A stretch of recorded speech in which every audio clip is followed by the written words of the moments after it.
Everyone আজি আমি economic সেশনটো start কৰিবলৈ লৈছো ভিডিঅটো দিয়াতে অলপ পলম হ'ল কাৰণ বহুত ব্যস্ততা আছিলে কামৰ ব্যস্ততা তো ইয়াতে আমি ক্লাছ 8 9 আৰু 10 ৰ ইকনমি যোনখিনি দিয়া আছে সেৱা বক্সত সেইখিনি ডিসকাস কৰিম ইকনমিটো পৰীক্ষাত কেনেকুৱা আহে নাজানো কাৰণ এইটো ডাইনামিক হয় কিন্তু সেৱা বুকখিনি পঢ়িলে বহুতখিনি কথাই আছে মই পঢ়াৰ পিছত গম পাইছো তো ইয়াতে মই পঢ়াই দিছো প্ৰথমটো টপিক হৈছে হিউম্যান ৰিসোৰ্স ডেভেলপমেন্টৰ ওপৰত হৈছে হিউম্যান ৰিসোৰ্স ডেভেলপমেন্টটো কি ইয়াৰ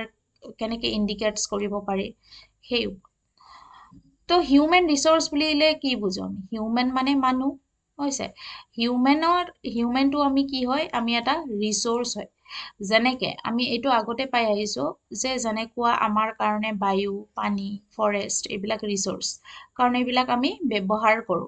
তেনেকে আমি মানুহো এজন ৰিসোৰ্স মানুহবিলাকো একজন ৰিসোৰ্স হৈছে তো কিও ৰিসোৰ্স হয় আমি প্ৰথমটো ইকনমিৰ ক্ষেত্ৰত চাম প্ৰডাকশন মানে কি কৰিব লাগিব আমি ইকনমিত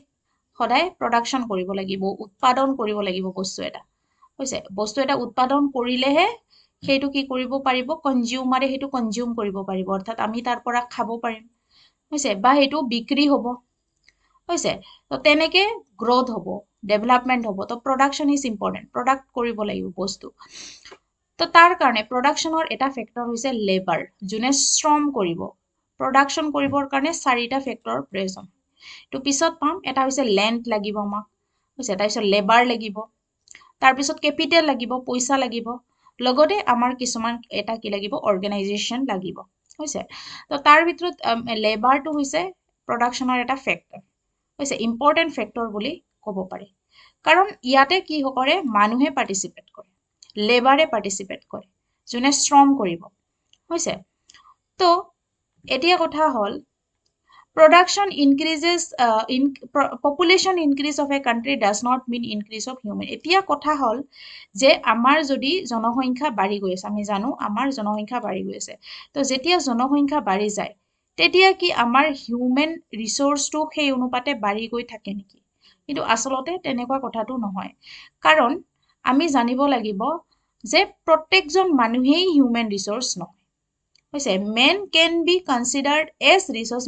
মানুহ এজনক কেতিয়া ৰিসোৰ্স বুলি কোৱা হ'ব ৰিসোৰ্স পাৰসন বুলি কেতিয়া কোৱা হ'ব তেতিয়া যেতিয়া সেইজন মানুহে কি কৰে সেইজন মানুহৰ to lead a standard life এটা যি ষ্টেণ্ডাৰ্ড এটা লাইফ আছে আমাৰ হৈছে উৎকৃষ্ট এটা লাইফ বাচি থাকিবৰ কাৰণে তেওঁৰ এসেনশিয়াল কোৱালিফিকেশনখিনি লাগে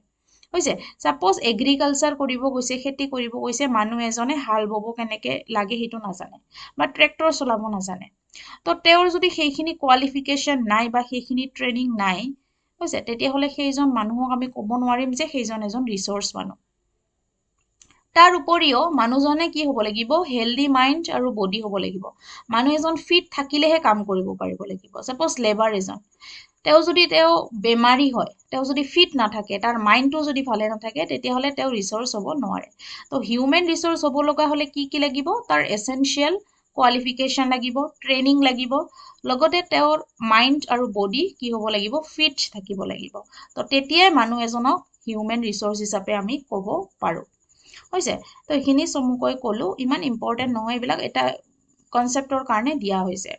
তো এইটোৱে আগতে ডিসকাস কৰিলো প্ৰডাকশনৰ চাৰিটা ফেক্টৰ হৈছে land labour capital and organisation হৈছে ভূমি মাটি লাগিব লেবাৰ লাগিব তাতে কেপিটেল লাগিব মূলধন লাগিব আৰু লগতে অৰ্গানাইজেশ্যন এটা লাগিব হৈছে তো ইয়াতে মানুহেৰে কি কৰে এটা ডাইৰেক্ট কন্ট্ৰিবিউশন কৰে যাক আমি হিউম্যান ৰিসোৰ্স বুলি কওঁ হৈছে তো হিউম্যান সেইকাৰণে হিউম্যান ৰিসোৰ্স ডেভেলপমেন্ট কৰাৰ কাৰণে মানুহজনে ফিট থাকিব লাগিব হেলথ এডুকেশ্যন ট্ৰেনিং প্ৰপাৰলি মানুহজনক দিব লাগিব হৈছে তো এডুকেশ্যন এণ্ড ট্ৰেনিঙে কি কৰিব নলেজ আৰু এফিচিয়েন্সি বঢ়াব হৈছে আৰু হেলথে কি কৰিব মানুহজনক এনাৰ্জি দিব হৈছে কাম কৰাৰ কাৰণে এনাৰ্জি দিব তো কোনবিলাক এনেকুৱা ফেক্টৰ আছে যোনে হিউম্যান ৰিসোৰ্স ডেভেলপমেন্টটো কি কৰে ইন্ডিকেট কৰে হৈছে তো ইন্ডিকেট কৰে লিটাৰেসি ৰেট এখন দেশত কিমান তাৰ লিটাৰেসি মানে আমি জানো শিক্ষাগত অৰ্হতা হৈছে লিটাৰেসি কিমান আমাৰ ইণ্ডিয়াত লিটাৰেচি জাপান ইংলেণ্ড USA এইবিলাকতকৈ বহুত কম হৈছে ইয়াতে মই কিছুমান ডাটা দিব চেষ্টা কৰিছোঁ এইটো 2011 চনৰ ডাটা এইবিলাক পৰীক্ষাত নাহে চাগে তথাপি যাৰ মানে ইচ্ছা আছে তেওঁ চাব পাৰে তাৰ পিছত মই ফেক্টৰছবিলাকৰ কথা পঢ়ি আছোঁ এটা হৈছে লিটাৰেচি এটা হৈছে লাইফ এক্সপেক্টেন্সি মানে এইটোৰ অৰ্থ হৈছে how long a child enjoy a healthy life from its birth অৰ্থাৎ জন্মৰ পিছত হৈছে চাইল্ডটোৱে কিমান দিনলৈকে বাচি থাকে সেইটোৱে তাৰ লাইফ এক্সপেক্টেন্সি হ'ব হৈছে যদি শিশুটোৰ স্বাস্থ্য ভাল হয় তেতিয়াহ'লে আমি ক'ব পাৰিম যে লাইফ এক্সপেক্টেন্সিটো ভাল হয় হৈছে তো ইয়াতে ইণ্ডিয়াৰ ডেভেলপ হৈছে আগতকৈ ইণ্ডিপেণ্ডেন্সৰ পিছৰ পৰা বহুতখিনি ডেভেলপ হৈছে তথাপি আৰু আমি ইণ্ডিকেটৰ্ছবিলাকৰ পিছতো হৈছে ইনফেণ্ট মৰ্টালিটি ৰেট ইনফেণ্ট মানে হৈছে যে ইনফেণ্ট মৰ্টালিটি মানে হৈছে যেতিয়া শিশু এটা জন্মাৰ পিছতে বহুতো শিশুৰ কি হয় মৃত্যু হয় হৈছে তো সেইটো বৰ্তমান কমি গৈছে বৰ্তমান 2011 চনত আছিলে 44 2016 চনত হৈছে 34 ইয়াতকেও কমি গৈছে তাৰপিছত কি ইণ্ডিকেটৰ কৰে পাৰ কেপিটা ইনকাম কি আমাৰ যোনখিনি নেশ্যনেল ইনকাম আছে অৰ্থাৎ আমাৰ মানে নেশ্যনেল ইনকাম মানে কি হৈছে যে এখন দেশত এটা ভৌগোলিক পৰিসীমাৰ ভিতৰত মানে গোটেই এৰিয়াটোত কিমানখিনি প্ৰডাকশ্যন হয় কিমানখিনি ইনকাম হয় তাক যদি আমি টোটাল পপুলেশ্যন কিমান পপুলেশ্যনটো যদি ডিভাইড কৰোঁ তেতিয়াহ'লে আমি কি পাম পাৰ কেপিটা ইনকাম অৰ্থাৎ এজন মানুহে কিমান ইনকাম কৰে সেইটো পাম তো সেইটোৱেও কি কৰিব আমাৰ হিউমেন ৰিচোৰ্চ ডেভেলপমেণ্টৰ ইণ্ডিকেটৰ হয় এইখিনি আহিব পাৰে কোনবিলাক তলৰ কোনটো ফেক্টৰ হিউমেন ৰিচোৰ্চ ডেভেলপমেণ্টৰ ইণ্ডিকেটৰ হয় এনেকৈ অপশ্যন আহিব পাৰে কনচেপচুৱেল বেছড তাৰপিছত হৈছে school enrolment and drop out rate স্কুলত কিমানজন নামভৰ্তি কৰিলে কিমানজন ওলাই গ'ল তাৰপিছত ইমিউনাইজেশ্যন মানে কিমানজনে কি কৰে ইমিউনাইজেশ্যন মানে হৈছে কিমানজনে আমাৰ এই যে কি কৰে চাইল্ড হেল্থৰ কাৰণে যে ইনজেকশ্যনবিলাক লয় হৈছে তো সেইটোৱে এইটোৱে হৈছে প্ৰথমটো চেপ্টাৰ তো আমাৰ কি কৰিব লাগিব হিউমেন ৰিচোৰ্চ ডেভেলপমেণ্ট কৰাৰ কাৰণে এডুকেশ্যন দিব লাগিব ভকেশ্যনেল এডুকেশ্যন দিলেহে ট্ৰেইনিং পালেহে মানুহখিনি কি হ'ব ভাল লেবাৰ হ'ব বা হিউমেন ৰিচোৰ্চ হিচাপে গঢ়ি উঠিব তো হিউমেন ৰিচোৰ্চ ডেভেলপমেণ্টৰ এনেকুৱা কি প্ৰব্লেমছ আছে আৰু গভৰ্ণমেণ্টৰ তাতে ৰোল কি আমাৰ কি হিউমেন ৰিচোৰ্চ ডেভেলপমেণ্ট ইমান কিয় হোৱা নাই ইণ্ডিয়াত কাৰণ আমাৰ কি হৈছে ইণ্ডিয়াত হাই পপুলেশ্যন গ্ৰথ বহুত জনসংখ্যা বাঢ়ি আছে লগতে কেপিটেল আমাৰ কম মূলধন কম আমি শিক্ষাৰ নামত হেল্থৰ নামত বেছি টকা খৰচ নকৰোঁ পভাৰ্টি হৈছে আমাৰ বেছিক বহুত মানুহে এতিয়াও পভাৰ্টি লাইনৰ তলত বাস কৰে অৰ্থাৎ সিহঁতক যোনটো দৈনন্দিন যোনখিনি প্ৰপাৰ ফুড পাব লাগে নিউট্ৰিশ্যন পাব লাগে সেইখিনি নাপায় হৈছে তাৰপিছত ইলিটাৰেচি অৰ্থাৎ শিক্ষা নাই নিৰক্ষৰতা সেইটো এটা ইণ্ডিকেটৰ্ছ হয় তাৰপিছত ছুপাৰষ্টিশ্যনছ এইটো এতিয়া কি নকৰে তথাপি এইটো কোৱা হৈছে যে অন্ধবিশ্বাস বহুত মানুহে এতিয়া অন্ধবিশ্বাসতে আছে সেইকাৰণে সিহঁতে মানুহ ভাল মানে চাইণ্টিফিক এডুকেশ্যন লাভ কৰিব পৰা নাই সেইকাৰণে হিউমেন ৰিচোৰ্চটো আমাৰ কম হৈ আছে তাৰপিছত ইনইকুৱেলিটি আমি জানো যে ইণ্ডিয়াখন ডাইভাৰ্ছ কাণ্ট্ৰি ৰিলিজনৰ ক্ষেত্ৰত লেংগুৱেজৰ ক্ষেত্ৰত বা ইয়াত বিভিন্ন ধৰণৰ ৰিলিজিয়াছ গ্ৰুপ বাস কৰে সেইকাৰণে কি হয় প্ৰত্যেকৰে ভিন ভিন কি আছে নিজৰ কালচাৰ আছে হৈছে নিজৰ আইডেণ্টিটিছ আছে তো সেইকাৰণেও আমাৰ কি হৈছে হিউমেন ৰিচোৰ্চ গঢ়ি উঠিব পৰা নাই প্ৰপাৰলি আমাৰ ইনইকুৱেলিটিছখিনি যেতিয়া কমি যাব চবে যেতিয়া এটা মানে চাইণ্টিফিক ৱেত ভাবিবলৈ ল'ব তেতিয়াহে আমাৰ কি হ'ব হিউমেন ৰিচোৰ্চ ডেভেলপমেণ্ট হ'ব এই ক্ষেত্ৰত গভৰ্ণমেণ্টৰ বহুত ৰোল আছে যেনেকুৱা গভৰ্ণমেণ্টে বহুত প্ৰজেক্ট স্কিমছ এইবিলাক ল'ব পাৰে এডুকেশ্যন ছেক্টৰতো কি কৰে ল' বনাইছে ৰাইট টু এডুকেশ্যন হৈছে 2009 চনত ৰাইট টু এডুকেশ্যন আনিছে য'ত কি কৰা হয় 6ৰ পৰা 14 বছৰৰ ল'ৰা ছোৱালীখিনিক ফ্ৰী এডুকেশ্যন দিয়া হয় তাৰপিছত সৰ্বশিক্ষা অভিযান ৰাষ্ট্ৰীয় মাধ্যমিক শিক্ষা অভিযান এইবিলাকৰ ওপৰত কি কৰা হৈছে স্কুল এডুকেশ্যনটোৰ কোৱালিটিৰ ওপৰত গুৰুত্ব দিয়া হৈছে লগতে আজিকালি বহুতখিনি টকা ইনফ্ৰাষ্ট্ৰাকচাৰৰ নামতো খৰচ কৰা হয় তো তাৰোপৰি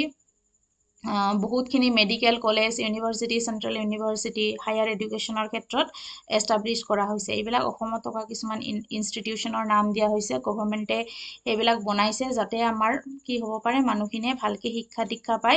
হিউমেন ৰিচোৰ্চ গঢ়ি তুলিব পাৰে লগতে হেল্থ আৰু ফুড ছেক্টৰটো হৈছে তো আমাৰ কি কৰিব লাগে মানুহখিনি নিউট্ৰিশ্যন পাব লাগে সিহঁতৰ হেল্থ ফেচিলিটি দিব লাগিব সিহঁতক তেতিয়া সিহঁতৰ হেল্থ উন্নতি হ'ব ফিট হ'ব মানুহবিলাক তাৰ কাৰণে প্ৰাইমেৰী হেল্থ চেণ্টাৰ চাব health centre district health centre এইবিলাকক কি কৰা হৈছে এষ্টাব্লিছ কৰা হৈছে তাৰপিছত কি কৰা হৈছে কিছুমান ৰুৰেল হেল্থ মিছনৰ জৰিয়তে কিছুমান প্ৰগ্ৰাম অৰ্গেনাইজ কৰে গভৰ্ণমেণ্টে হৈছে তাৰ উপৰিও যোনখিনি আমাৰ মানুহ BPL কাৰ্ডৰ মানুহ সিহঁতক কিছুমান কি কৰা হৈছে মিনিমাম বেচিক নিড প্ৰগ্ৰামৰ জৰিয়তে সিহঁতক ফুড প্ৰভাইড কৰে হৈছে অন্নদাতা যোজনা বুলি যে আছে হৈছে তেনেকৈ কি কৰা হৈছে গভৰ্ণমেণ্টে ইনিচিয়েটিভ লৈছে এমপ্লয়মেণ্টৰ ক্ষেত্ৰতো যেনেকৈ MG NREGA Mahatma Gandhi national rural employment generation agency এইবিলাকৰ জৰিয়তে আৰু আৰবানৰ ক্ষেত্ৰত PM prime minister employment generation programme এইবিলাকৰ জৰিয়তে কি কৰা হয় বহুতখিনি ট্ৰেইনিং প্ৰগ্ৰাম অৰ্গেনাইজ কৰা হয় যাতে কি কৰিব পাৰে বহুতখিনি মানুহ এমপ্লয়মেণ্টৰ সুবিধা পায় আৰু সিহঁত হিউমেন ৰিচোৰ্চ ডেভেলপ কৰিব পাৰে এনেকৈ তাৰপিছত কিছুমান বেলেগ কাম যেনেকুৱা গভৰ্ণমেণ্টে কি কৰিছে চেল্ফ হেল্প গ্ৰুপ পাতিছে কিছুমান নন গভৰ্ণমেণ্ট অৰ্গেনাইজেশ্যনবিলাকৰ লগত লগ হৈ বিভিন্ন ধৰণৰ ৱৰ্কশ্বপ অৰ্গেনাইজ কৰিছে যাতে বিভিন্ন ধৰণে মানুহখিনিক তাৰপিছত অটো ৰিক্সা কিছুমান চিলাই মেচিন পাৱাৰ টিলাৰ এইবিলাক মানুহক কি কৰিছে ছাবচিডি হিচাপে দিছে যাতে মানুহবিলাকে কৰ্মসংস্থান পাই নিজৰ লাইফষ্টাইল উন্নত কৰিব পাৰে হৈছে তো এইখিনিয়ে হৈছে হিউমেন ডেভেলপমেণ্টৰ গভৰ্ণমেণ্টৰ ৰল এতিয়া হৈছে financial institution organisation roll of financial institution আৰু ফাইনেন্সিয়েল ইনষ্টিটিউশ্যন কোনবিলাকক কয় ইমান আমি ডিটেইলছত নাযাওঁ আমি জানো বেংকটো হৈছে এটা important and significant financial institution হৈছে আমাৰ ইণ্ডিয়া ফেক্টুৱেল হিচাপে এই দুটা ইম্পৰ্টেণ্ট আমাৰ ইণ্ডিয়াত প্ৰথমটো বেংক স্থাপন কৰা হৈছিল 1770 আৰু তাৰ নাম আছিলে বেংক অফ হিন্দুস্তান তাৰপিছত অসমত ফাৰ্ষ্ট বেংকটো এটা এষ্টাব্লিছ কৰা হৈছিলে 1926ত আৰু তাৰ নাম আছিলে গুৱাহাটী বেংক হৈছে তো এই বেংকবিলাকৰ কাম কি বেংকবিলাকে কি হয় সিহঁতে আমাক কিছুমান বেচিক ফেচিলিটি প্ৰদান কৰে ইকনমিক ডেভেলপমেণ্টৰ কাৰণে কিছুমান বেচিক ফেচিলিটি প্ৰদান কৰে বেংকৰ কামেই হৈছে ফাইনেন্সিয়েল ফেচিলিটি হৈছে বেংকে কি কৰে বিভিন্ন ধৰণৰ ছেভিং স্কিমছ আনে যাৰ দ্বাৰা কাষ্টমাৰ্ছবিলাক এট্ৰেক্ট হয় হৈছে আৰু মানুহে কি কৰে বেংকত পইচা জমা ৰাখে হৈছে তেনেকৈ বেংকে কি কৰে আৰু সেই পইচাখিনি বেংকে কি কৰে ইনভেষ্ট কৰে লোন দিয়ে তো তেনেকৈ এটা বেংকে between the depositor and the investor এটা ৰিলেশ্যনশ্বিপ ডেভেলপ কৰে তদুপৰি এইবিলাক বেংকৰ কথাবিলাক বেছি ডিটেইলছত আলোচনা কৰি লাভ নাই আমি জানো সকলোৱে বেংকৰ কাম কি তো বিভিন্ন ধৰণৰ বেংক আছে যেনেকুৱা ধৰণৰ central bank commercial bank industrial and investment bank cooperative bank land এই প্ৰত্যেকটো বেংকৰ বিষয়ে পিছৰ ক্লাছ 10ত আকৌ ডিটেইলছকৈ ডিছকাছ কৰা হৈছে তো ইমান ডিটেইলছকৈ ডিছকাছ নকৰোঁ আমাৰ চেণ্ট্ৰেল বেংকটোৰ নাম হৈছে RBI এইটো এষ্টাব্লিছ কৰা হৈছিল 1935ত তো RBIৰ এনেকুৱা কিছুমান কাম পিছত ডিছকাছ কৰা হৈছে তো ইয়াতে ডিছকাছ নকৰোঁ ক্লাছ 10ত বেছি বহলকৈ ডিছকাছ কৰা হৈছে কমাৰ্চিয়েল বেংকবিলাক কি হয় কমাৰ্চিয়েল বেংকবিলাক আমাৰ বেছিভাগ বেংকেই কমাৰ্চিয়েল বেংক য'ত আমি ছেভিংছ কৰোঁ কাৰেণ্ট ফিক্সড ডিপজিট ৰেকাৰিং এইবিলাক কৰিব পাৰোঁ বুজিছে যেনেকুৱা কোনবিলাক হয় কিছুমান আমাৰ গভৰ্ণমেণ্ট ছেক্টৰ আছে কমাৰ্চিয়েল বেংক যেনেকুৱা SBI state bank of India Punjab national bank of Baroda এইবিলাক হৈছে আমাৰ নেশ্যনেল বেংক অৰ্থাৎ গভৰ্ণমেণ্ট বেংক আৰু তাৰ উপৰিও কিছুমান প্ৰাইভেট ছেক্টৰ বেংক আছে কমাৰ্চিয়েল যেনেকুৱা ICICI bank axis bank HDFC bank Cuttack Mahendra bank এইবিলাক তাৰপিছত ইণ্ডাষ্ট্ৰিয়েল আৰু ইনভেষ্টমেণ্ট বেংকবিলাকৰ কাম কি আমি গমে পাইছোঁ ইণ্ডাষ্ট্ৰি ছেক্টৰটো ডেভেলপমেণ্ট কৰাৰ কাৰণে এইবিলাক বেংক বিশেষকৈ কাম কৰে প্ৰথমতে এষ্টাব্লিছ হৈছিল 1985ত হৈছে সিহঁতে মেচিন টুলছ নাট বল্ট হৈছে এইবিলাক ফেক্টৰীত লোন দিয়ে কোঅপাৰেটিভ বেংক যোনবিলাক আছে বিশেষকৈ পুৱাৰ পিপুলৰ সুবিধাৰ কাৰণে এইবিলাক বনোৱা হৈছিলে কোঅপাৰেটিভ বেংকছবিলাক এই কোঅপাৰেটিভ বেংকে কি কৰে খুব ল' ইণ্টাৰেষ্টত কি কৰে যোনখিনি আমাৰ পুৱাৰ পিপুল আছে সিহঁতক লোন প্ৰদান কৰে হৈছে তাৰ পিছত লেণ্ড মৰ্টেজ বেংক, ইয়াতে কি কৰে ফাৰ্মাৰ্চৰ পৰা ফাৰ্মাৰ্চক লোন দিয়াৰ নামত ফাৰ্মাৰ্চৰ পৰা মাটি বন্ধকি ৰাখে হৈছে বেংকবিলাকে, আৰু বহু দিনৰ কাৰণে এইটো লং টাৰ্ম হয় 20-30 বছৰৰ কাৰণে, যাতে ফাৰ্মাৰ্চবিলাকে কম ইণ্টাৰেষ্টতে সিহঁতৰ মাটিখিনি ছেফত ৰাখিব পাৰে। নহ'লে কি কৰে বহুতে মাটি বিক্ৰী কৰি দিয়ে কোনোবা মহাজনৰ তাতে, তো এইটো এটা ছেফ অপশ্যন গভৰ্ণমেণ্টৰ তাতে ৰাখক কম ইণ্টাৰেষ্টত 20-30 বছৰলৈকে, যেতিয়াই পইচাখিনি উধাও দিয়া হয় তাৰপিছত মাটিখিনি তুলি ল'লে হ'ল। নাবাৰ্ড মানে হৈছে এইটো হৈছে The Government of India established Agriculture and Rural Development Bank in 1982 to promote এইটো এগ্ৰিকালচাৰ আৰু ৰুৰেল ডেভেলপমেণ্টৰ ক্ষেত্ৰত হৈছে। National bank for agriculture and rural development, ইয়াৰ ফুল ফৰ্মটো হৈছে নাবাৰ্ডৰ full form national bank for agriculture and rural development. তাৰপিছত এইটো এগ্ৰিকালচাৰেল এক্টিভিটিছৰ কাৰণে দিয়া হয়। নাবাৰ্ডে একচুৱেলি চেণ্ট্ৰেল গভৰ্ণমেণ্টৰ এজেঞ্চি হিচাপে কাম কৰে, আৰু cooperative bank, land development bank, regional Gramin Vikas bank বা কমাৰ্চিয়েল বেংকবিলাকক নাবাৰ্ডে লোন প্ৰদান কৰে। ইঞ্চুৰেঞ্চ কোম্পানীৰ কথা আমি জানো, insurance company government private sector দুয়োটাই থাকে। ইহঁতে আমাৰ যোনখিনি accident related, life risk related যোনখিনি কি আছে ফাইনেন্সিয়েল ছিকিউৰিটি আছে, আমি সিহঁতে আমাক প্ৰভাইড কৰে হৈছে। তাৰ উপৰিও সিহঁতে ইণ্ডাষ্ট্ৰি, ফেক্টৰী, ভেহিকেল এইবিলাকৰ ওপৰতো কি কৰে আমাৰ ইঞ্চুৰেঞ্চ দিয়ে, মানে এইবিলাক ৰিস্ক ৰিলেটেড যোনখিনি ফাইনেন্সিয়েল ছিকিউৰিটি দিব লাগে সেইখিনি দি দিয়ে। তাৰ উপৰি আমাৰ ভাৰত চৰকাৰে আয়ুষ্মান ভাৰত প্ৰাইম মিনিষ্টাৰ এটা প্ৰগ্ৰাম এটা আছে, ইঞ্চুৰেঞ্চ স্কিমছ এটা আছে, যাৰ জৰিয়তে যোনখিনি ল' ইনকাম কৰা পিপল সেইখিনিক free health care service provide কৰে আয়ুষ্মান কাৰ্ড এখনৰ জৰিয়তে হৈছে। তো এনেকৈ বিভিন্ন ধৰণৰ ইঞ্চুৰেঞ্চ কোম্পানীও আমাৰ কি হয়, এইবিলাক ফাইনেন্সিয়েল ইনষ্টিটিউশ্যন আছে যোনে যাৰ বহুত কি আছে ৰোল আছে। তো এনেকেই এইখিনি। তাৰপিছত আমাৰ নৰ্থ ইষ্টাৰ্ণটো ডেভেলপমেণ্ট কৰাৰ কাৰণে এনেকুৱা ধৰণৰ কাউন্সিল আছে, যেনেকুৱা নৰ্থ ইষ্টাৰ্ণ কাউন্সিল NEF বুলি কোৱা হয় যাক হৈছে। এইখন প্ৰথমতে এষ্টাব্লিছ কৰা হৈছিল 1971ত। ইয়াতে প্ৰেচিডেণ্ট অফ ইণ্ডিয়াই কি নমিনেট কৰে, চেয়াৰমেন নমিনেট কৰে among the chief minister and governor of all state of north ইষ্টৰ গভৰ্ণৰসকল আৰু চিফ মিনিষ্টাৰৰ পৰা এজন চেয়াৰমেন নিযুক্তি দিব, আৰু আন মেম্বাৰ্ছসকলকো প্ৰেচিডেণ্টে নিযুক্তি দিয়ে। তো সিহঁতৰ এইমবিলাক কি, তো নৰ্থ ইষ্টৰ ৰিজনটোৰ ছ'চিঅ' ইকনমিক ডেভেলপমেণ্টৰ কাৰণে হৈছে। তো ইনইকুৱেলিটিজ বহুত আছে, বহুত কাষ্ট আছে, ইয়াতে বহুত ইথনিক গ্ৰুপছ আছে, সিহঁতৰ মাজত ইনইকুৱেলিটিটো দূৰ কৰাৰ কাৰণে, কোঅপাৰেশ্যন কৰাৰ কাৰণে, বা ষ্টেটবিলাকৰ মাজত ইউনিটি অনাৰ কাৰণে, তাৰপিছত ইনফ্ৰাষ্ট্ৰাকচাৰটো ডেভেলপ কৰাৰ কাৰণে, তাৰপিছত ইকনমিক ৰিচোৰ্চ যোনবিলাক আছে সেইবিলাক ছাৰ্ভে কৰাৰ কাৰণেও এনেকুৱা ধৰণৰ কাউন্সিল এষ্টাব্লিছ কৰা হৈছে NEC। তাৰপিছতো হৈছে যাক নেটফি বুলি কোৱা হয় চিম্পল ফৰ্মত, north eastern development financial corporation limited. এইটো এষ্টাব্লিছ কৰা হৈছিল 1995ত হৈছে। ইয়াৰ হেড অফিচ হৈছে গুৱাহাটীত। তো এই অৰ্গেনাইজেশ্যনটোৱে কি কৰে, যোনখিনি স্মল ইণ্ডাষ্ট্ৰি আছে, cottage industry, handloom, cloth industry, self help group, এইবিলাকক লোন প্ৰদান কৰে হৈছে। তো এইখিনি আছিলে আমাৰ ছেল্ফ হেল্প গ্ৰুপ। মানে আমি জানো ছেল্ফ হেল্প গ্ৰুপ মানে একচুৱেলি কি কৰা হয়, এটা গ্ৰুপ অফ পিপল হৈছে, এটা ইউনিট হয় মানুহৰ, এটা গোট বুলি যাক কোৱা হয়, গোট। ছেল্ফ হেল্প হৈছে আত্মসহায়ক গোট, ছেল্ফ হেল্প গ্ৰুপ। তো সিহঁতে কি কৰে, সিহঁতে কিছুমান নিজৰ মাজতে কিছুমান প্ৰডাক্টিভ কাম কৰে, প্ৰডাক্টিভ কাম কৰি ছেল্ফ এমপ্লয়মেণ্ট সিহঁতে নিজৰ কাৰণে গঢ়ি তোলে হৈছে। ছেল্ফ হেল্প গ্ৰুপবিলাকে বিশেষকৈ আনএমপ্লয়মেণ্ট ইউথবিলাকক, ৰুৰেল ইউথবিলাকক বা মহিলাবিলাকে এনেকুৱা ধৰণৰ গোট খুলি সিহঁতে বিভিন্ন ধৰণৰ কাম কৰি নিজে নিয়োজিত হৈ থাকে, মানে ছেল্ফ এমপ্লয়েড হৈ থাকে হৈছে। যেনেকৈ সিহঁতে কেনেকুৱা ধৰণৰ প্ৰডাক্টিভ এক্টিভিটিছ কৰে, poultry farming, weaving, stitching, flower farming, এনেকুৱা ধৰণৰ এক্টিভিটিছবিলাক কৰে। সিহঁতৰ প্ৰত্যেকৰে কি কৰে, যি গ্ৰামীণ বিকাশ বেংকত একোখনকৈ একাউণ্ট থাকে হৈছে, আৰু সিহঁতে কি কৰে, তাতে চৰকাৰৰ পৰা লোনৰ সা সুবিধাবিলাক কি কৰে পাই থাকে হৈছে। তো এনেকৈ ছেল্ফ হেল্প গ্ৰুপে কি কৰে, ভিলেজ পিপলবিলাকক কাম কৰাৰ কাৰণে, ইকনমিকেলি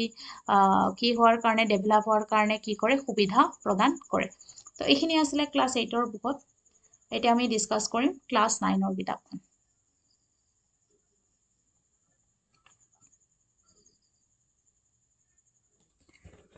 ইয়াৰে প্ৰথমটো চেপ্টাৰ হৈছে বেসিক কনসেপ্টস অফ ইকোনমিক্স কিছুমান কনসেপ্টৰ বিষয়ে দিয়া আছে তো ইকোনমিক্স বুলিলে আমি কি বুঝো The study of the economic activities of an individual as a part of society is known as economics. আমি যদি এজন মানুহৰ কি ইকোনমিক এক্টিভিটিজ কৰে হৈছে সেইখিনি যদি আমি স্টাডি কৰো তাক ইকোনমিক্স বুলি কোৱা হয় as a part of society. তো ইয়াতে ইকোনমিক্সৰ বিভিন্ন ডেফিনেশন দিছে মই ইম্পৰ্টেন্ট টু ডিসকাস কৰিছো যোনটো এডাম স্মিথৰ ডেফিনেশন আছিল তেওঁক ফাদাৰ অফ ইকোনমিক্স বুলি কোৱা হয় তেওঁৰ এখন কিতাপৰ নাম আছিল ফেমাস বুকখনৰ নাম আছিল an enquiry into the nature and causes of the wealth of nation হৈছে সেইখন পাবলিশড কৰা হৈছিল 1776ত ইটো ইমান ইম্পৰ্টেন্ট নহয়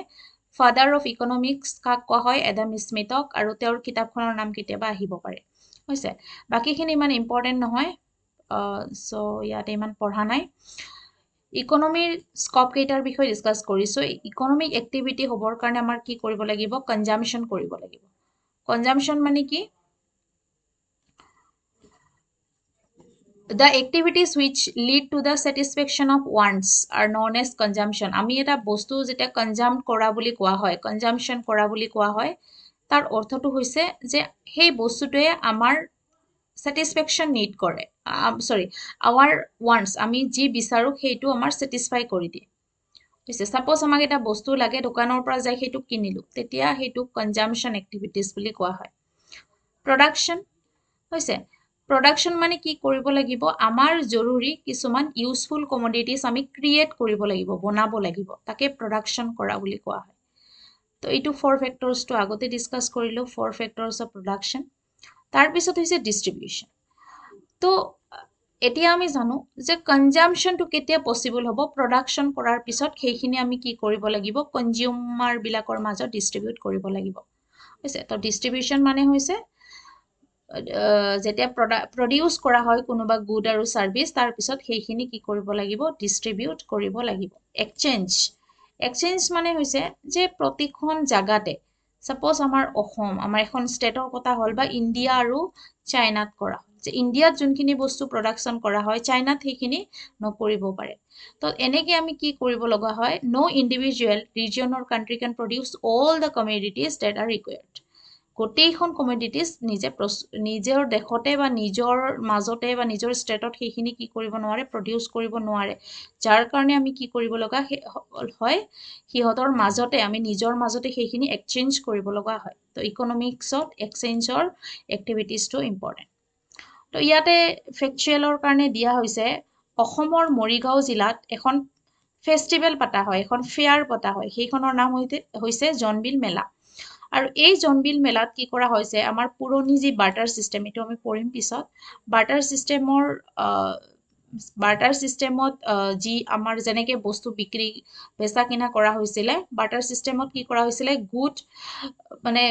বস্তুৰ বিনিময়ত বস্তু বিক্ৰী কৰা হৈছিল গুড এক্সচেঞ্জ কৰা হৈছিল গুডৰ লগত বস্তুৰ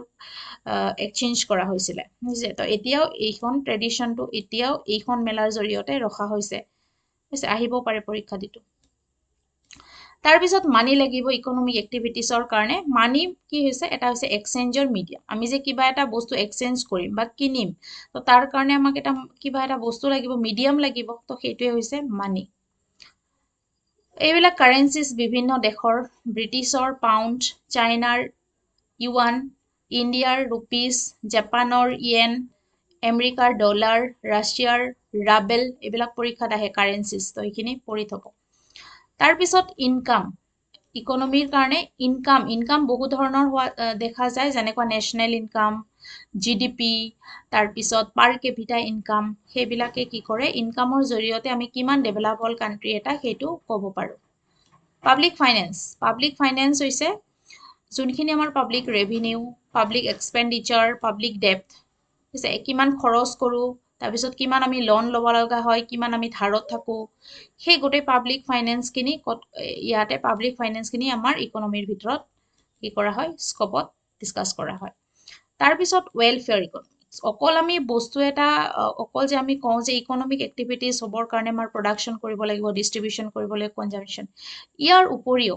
আমি কি কৰিব লাগিব সেইখিনি ৱেলফেয়াৰ হিচাপে মানে এতিয়া বিভিন্নজনৰ মাজত ইণ্ডিভিজুৱেলি সেইখিনি ডিষ্ট্ৰিবিউট কৰিব লাগিব যাতে চব মানুহে তাৰ পৰা উপকৃত হয় ৱেলফেয়াৰ হয় তো সেইটোৱে ইয়াতে বুজোৱা হৈছে ইকনমিক্স অফ এনভাইৰনমেণ্ট এটা স্কোপ আছে মানে কি হয় আমি যেতিয়া কিছুমান ইকনমিক এক্টিভিটিজ কৰোঁ তাৰ দ্বাৰা এনভাইৰনমেণ্টত কেতিয়াবা কি হ'ব পাৰে প্ৰেছাৰ পৰিব পাৰে তো সেইটো ইকুইলিব্ৰিয়াম ৰখাৰ কাৰণে সেইখিনি ভাৰসাম্য ৰখাৰ কাৰণে আমি কি কৰিব লগা হয় এটা ছ'চিয়েল চাইণ্টিষ্টবিলাকে এটা ষ্টাডি কৰে এনভাইৰনমেণ্টটোক ইকনমিক্সৰ লগত লগ লগায় তো সেইটো কোৱা হয় ইকনমিক্স অফ এনভাইৰনমেণ্ট তাৰপিছত এফিচিয়েঞ্চি বুলিলে কি বুজা এফিচিয়েঞ্চি মানে হৈছে যে আমাৰ যোনখিনি আমাৰ ৰিচোৰ্চেছবিলাক কি হয় স্কাৰ্চ হয় আমাৰ ইমান একেবাৰে আমাৰ উভৈনদী ৰিচোৰ্চ নাই হৈছে ইমান সম্পদ নাই আমাৰ হৈছে যোনখিনি আছে সেইখিনিক যদি আমি এফিচিয়েণ্ট পৰিমাণে ইউজ কৰিব পাৰোঁ তেতিয়াকে তাক ইফিচিয়েঞ্চি বুলি কোৱা হয় তাৰপিছত কিছুমান ইকনমিক্সৰ কনচেপ্ট যেনেকুৱা গুডছ ইকনমিক্সত গুডছ বুলিলে কি বুজা বুলি কোৱা হয় অল দ্য কমডিটিজ এণ্ড ছাৰ্ভিচ ইয়াতে ছাৰ্ভিচকো বুজায় আৰু কমডিটিজ বস্তু বাহিনীকো বুজায় যোনে কি কৰে হিউমেন ৱান্টছটো ছেটিছফাই কৰে সেইবিলাককে ইকনমিক্সত গুডছ বুলি কোৱা হয় হৈছে গুডছ বহুত ধৰণৰ থাকে ইয়াতে দিছে গুডছ দুই ধৰণৰ free goods economic goods free গুডবিলাক হৈছে যোনবিলাক আমি ফ্ৰীতে পাওঁ যেনেকুৱা আমি সূৰ্যৰ পোহৰ পাওঁ পানী পাওঁ বায়ু পাওঁ এইবিলাকক ফ্ৰী গুডছ বুলি কোৱা হয় আৰু ইকনমিক গুডছবিলাক হৈছে আমি ইকনমিক এক্টিভিটিজ কৰিব লগা হয় পইচা মানি ইউজ হয় কনজাম্পশ্যন কৰিব লাগে প্ৰডিউচ কৰিব লাগে তো সেইবিলাকক কোৱা হয় ইকনমিক গুডছ ইকনমিক গুডছৰ ভিতৰত থাকে কনজিউমাৰ গুডছ আৰু প্ৰডিউচাৰ গুডছ কনজিউমাৰ গুডছ কোনবিলাক যোনে কনজিউম কৰে আমি যোনবিলাক মানে ফিনিশ্ড প্ৰডাক্ট মানে আমি যোনবিলাক ছাপ'জ আমি এতিয়া এটা বেগ এটা আমি কি কৰিছোঁ বজাৰৰ পৰা কিনি আনিছোঁ সেইটো কোৱা হয় কনজিউমাৰ গুডছ কিন্তু তাৰ উপৰিও কিছুমান প্ৰডিউচাৰ গুডছ থাকে যেনেকুৱা মেচিনটো আমি কোনে প্ৰডিউচাৰবিলাকে বেলেগ প্ৰডিউচ কৰাৰ কাৰণে ইউজ কৰিব পাৰে তো প্ৰডিউচাৰ গুডছ যাক কেপিটেল গুডছ বুলিও কোৱা হয়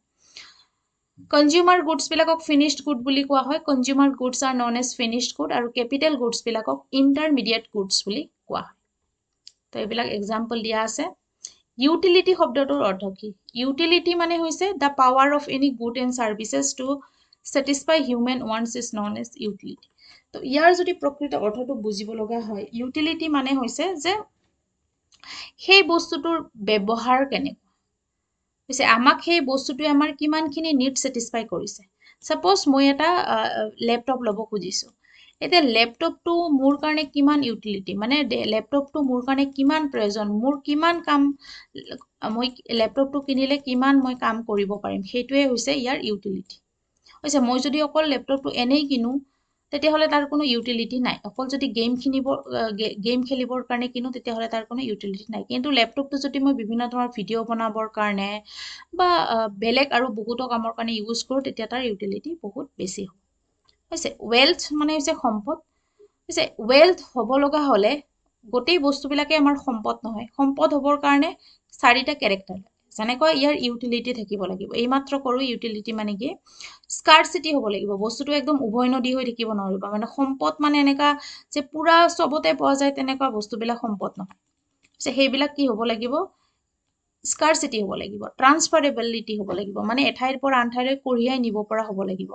আৰু তাৰ এক্সটাৰ্নেলিটি থাকিব লাগিব অৰ্থাৎ বাহ্যিকতা থাকিব লাগিব এইটো আমি বস্তুটো চুব পাৰিব লাগিব এনেকুৱা নহয় যে ছাপ'জ টেলেণ্ট ইয়াত এটা এক্সাম্পল দিছে চাওক patriotism of Mahatma Gandhi is not transferable এতিয়া মহাত্মা গান্ধীৰ যি দেশ প্ৰেম আছে হৈছে সেইটো আমি ক'ৰবাৰ পৰা ট্ৰান্সফাৰ কৰিব পাৰোঁ নেকি মহাত্মা গান্ধীৰ পৰা মোৰ তাতে নোৱাৰি তো সেইটোক আমি ৱেল্থ বুলি নকওঁ সেইটোক সম্পদ বুলি নকওঁ সেইকাৰণে সেইটোক এটা বস্তু কি কৰিব লাগিব এক্সটাৰ্নেলিটি থাকিব লাগিব তাক আমি চুব পাৰিব লাগিব যে বস্তুটো এঠাইৰ পৰা আন ঠাইলৈ ট্ৰান্সফাৰ হ'ব লাগিব বা সেইটো এটা এক্সটাৰ্নেল হ'ব লাগিব ইণ্টাৰনেল নহয় ভিতৰৰ বস্তু নহয় যেনেকুৱা পেট্ৰিয়টিজিমটো ভিতৰৰ বস্তু হয়নে নাই ৱান্টছ মানে কি আমাৰ desire for the satisfaction from a commodity এটা বস্তুৰ পৰা আমি কিমানখিনি ছেটিছফাই লাভ কৰোঁ সেইটোকে ৱান্টছ বুলি কোৱা হয় কিমান আমাৰ যেনেকুৱা ইয়াতে এক্সাম্পল দিছে সাপোজ আমি গোটেই দিনটো কাম কৰি অহাৰ পিছত আমি অলপ মিউজিক শুনিব বিচাৰো তো সেইটো আমাৰ ওয়ান্টস নিড নহয় কিন্তু নিড নহয় এটো ওয়ান্টস আমি বিচাৰো হৈছে যেনেকুৱা ফুড শেল্টাৰ এইবিলাক আমাৰ কাৰণে নিড আমাক লাগিবই বাচি থাকিবৰ কাৰণে কিন্তু ওয়ান্টস টু বেলেগ বস্তু ওয়ান্টস টু আমি বিচাৰো আমাক কিছুমান নিজকে স্যাটিসফাই কৰাৰ কাৰণে সেইটোৱে ওয়েলফেয়াৰ দুই ধৰণৰ থাকে এটা ইকোনমিক ওয়েলফেয়াৰ এটা নন ইকোনমিক ওয়েলফেয়াৰ বুলি কোৱা ইকোনমিক ওয়েলফেয়াৰত ইকোনমিক এক্টিভিটিজ জড়িত হৈ থাকে আৰু নন ইকোনমিক ওয়েলফেয়াৰত বিশেষকৈ ইথিক্স ইন্টিগ্ৰিটি সেইবিলাক বস্তু জড়িত হৈ থাকে হৈছে যেনেকৈ এইবিলাক নন ইকোনমিক এক্টিভিটিজৰ ভিতৰত পৰে প্ৰাইস কি প্ৰাইস মানে হৈছে বস্তু এটাৰ মানি ভ্যালু হৈছে এটা আমি বস্তু কিনিব গৈছো এখন চেয়াৰ কিনিব গৈছো তাক আমি কিমান পইচা দি বস্তুটো কিনি আনিম সেইটোকে তাৰ প্ৰাইস বুলি কোৱা হ'ব হৈছে সেই money value of any commodity is called price demand কি বস্তু ডিমান্ড মানে হৈছে যে the desire of a consumer for a particular commodity can be termed as demand only if that desire is backed by the power to purchase it মানে ইয়াৰ অৰ্থটো এইটোৱে হৈছে demand মানে হৈছে যে বস্তুটোৰ আমাৰ কি হৈছে প্ৰয়োজন হৈছে কনজিউমাৰৰ সেই বস্তুটোৰ প্ৰয়োজন হৈছে আমাৰ হাতত পইচা আছে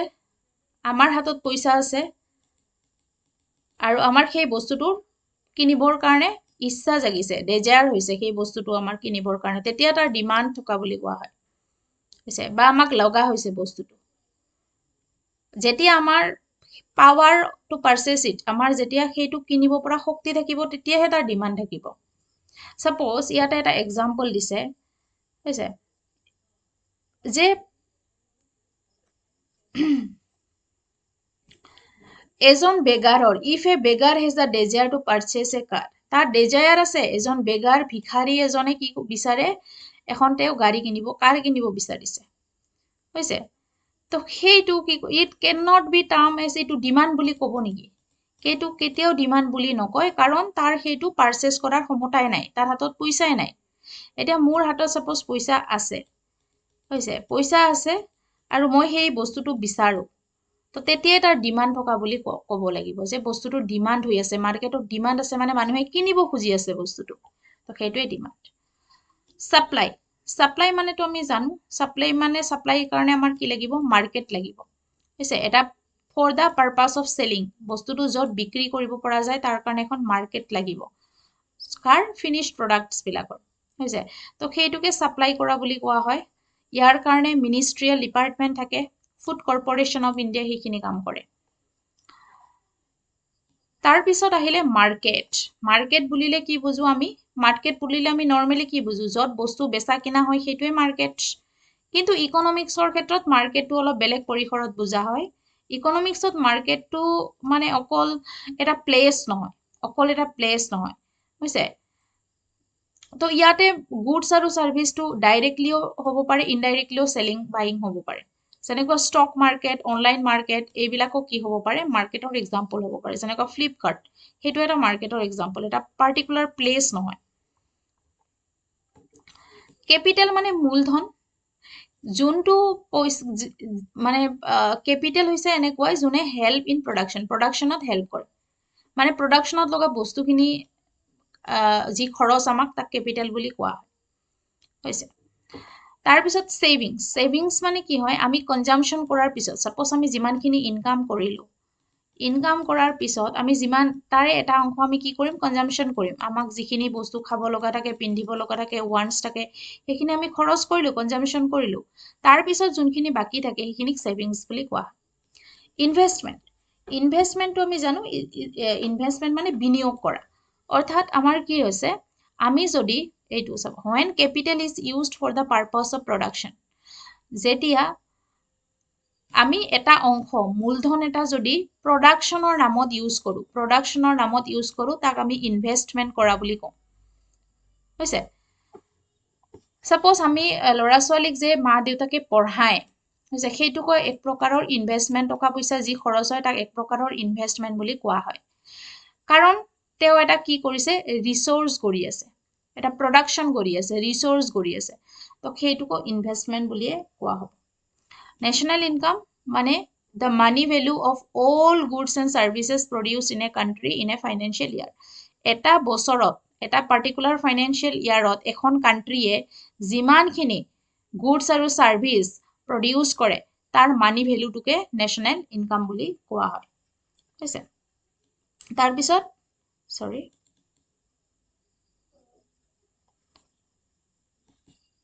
তাৰ পিছত আহিলে পাৰ কেপিটা ইনকাম পাৰ কেপিটা ইনকামটো আমি আগতে কৈছো টোটেল নেশ্যনেল ইনকামক যদি আমাৰ কান্ট্ৰিৰ পপুলেশনেদি ডিভাইড কৰা হয় তেতিয়া পাৰ কেপিটাল ইনকাম পোৱা যায় অৰ্থাৎ এজন মানুহে কিমান ইনকাম কৰে হেতু আমি জানোৱে এইবিলাক বস্তু মাইক্ৰো এন্ড ম্যাক্ৰো ইকোনমিক্স টু কি ডিসকাস কৰা হয় behaviour of a person or a organization in an individual manner হৈছে যত consumer producer enterprise productive enterprise market creator এইবিলাকৰ বিষয়ে ডিসকাস কৰা হয় আৰু ম্যাক্ৰো ইকোনমিক্স কি যত গোটেই ইকোনমিৰ এখন কান্ট্ৰিৰ গোটেই ইকোনমিক বিহেভিয়াৰৰ বিষয়ে ডিসকাস কৰা হয় হেতু হৈছে ম্যাক্ৰো ইকোনমি ইয়াতে ইন্ডিভিজুয়ালৰ কথা ইয়াতে এজ এ হোল গোটেই কান্ট্ৰিৰ বিষয়ে ডিসকাস কৰা হয় তো এইটোৱে আছিল ফাৰ্স্ট চ্যাপ্টাৰটো এইটো এটা ফ্যাক্চুয়াল আমাৰ ইন্ডিয়াৰ পৰা ইকোনমিক্সত অমৰ্ত্য সেনে নোবেল প্ৰাইজ লাভ কৰিছিলে 1998 ত তেওঁ ভাৰত ৰত্ন পাইছিলে হৈছে অমৰ্ত্য সেন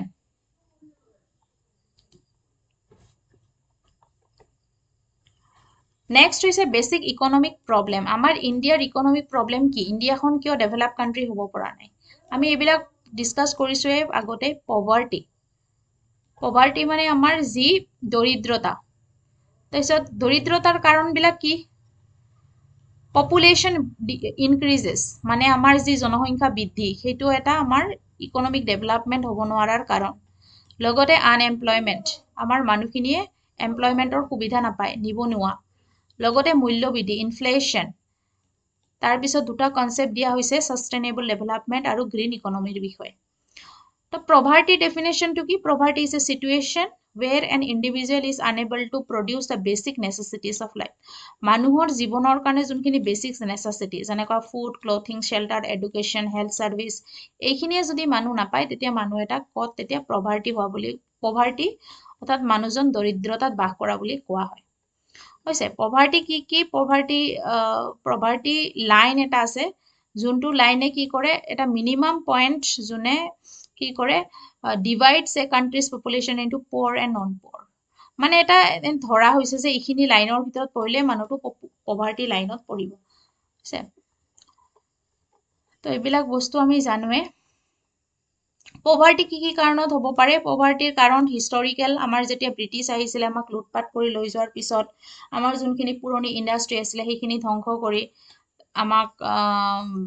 পিছত মানে নিজৰ ইন্ডাষ্ট্ৰিয়েল ডেভেলপমেন্টৰ পিছত হিহতৰ দেশত উৎপন্ন ইয়াৰ পৰা কেঁচা সামগ্ৰী লৈ যায় হিহতৰ দেশত উৎপাদন হোৱা বস্তুবিলাক আমি আহি ইয়াতে বিক্ৰী কৰিব ধৰিলে চিপ প্ৰাইজত তো তেতিয়া এইবিলাক হৈছে হিষ্টৰিকেল কাৰণ ইকোনমিক কাৰণ কিছুমান আছে ইকোনমিক কাৰণ ৰুৰেলৰ ক্ষেত্ৰত ভিলেজৰ ক্ষেত্ৰত বেলেগ আৰু টাউনৰ ক্ষেত্ৰত বেলেগ লগতে কিছুমান সোশ্যাল প্ৰবলেমো আছে তো ইকোনমিক প্ৰবলেম খিনি কলুৱে হিষ্টৰিকেল প্ৰবলেম খিনি কলু ইকোনমিকৰ ভিতৰত কি আছে ৰুৰেলত আমি যি পভাৰ্টি দেখা পাওঁ কিয়তে তাতে এমপ্লয়মেন্টৰ অভাৱ আছে তাতে এবসেন্স অফ এমপ্লয়মেন্ট এগ্ৰিকালচাৰ সেক্টৰৰ বাহিৰে তাত কোনো এমপ্লয়মেন্টৰ সুবিধা নাই তাতে সিজনেল আনএমপ্লয়মেন্ট বেছিকে হয় মানে বছৰৰ এটা সময়তে হিয়তে কাম কৰে এটা সময় নিবনুৱা হৈয়ে থাকে তাতে এডুকেশন প্ৰপাৰলি নাপায় স্কিল নাপায় লেবাৰ বিলাকে হৈছে তো তেনেকে কি হয় হিহতৰ লেবাৰ বিলাকৰ যি ওয়েজেস হৈছে যি হিহতৰ হাজিৰা দিন হাজিৰাৰ পৰিমাণটো খুব কম হয় তেনেকে আৰবান এৰিয়াটো পভাৰ্টিৰ কাৰণ আছে যেনেকুৱা হিহতে কি হয় ৰুৰেল এৰিয়াৰ পৰা টাউনত বহুত মানুহ আহিব ধৰে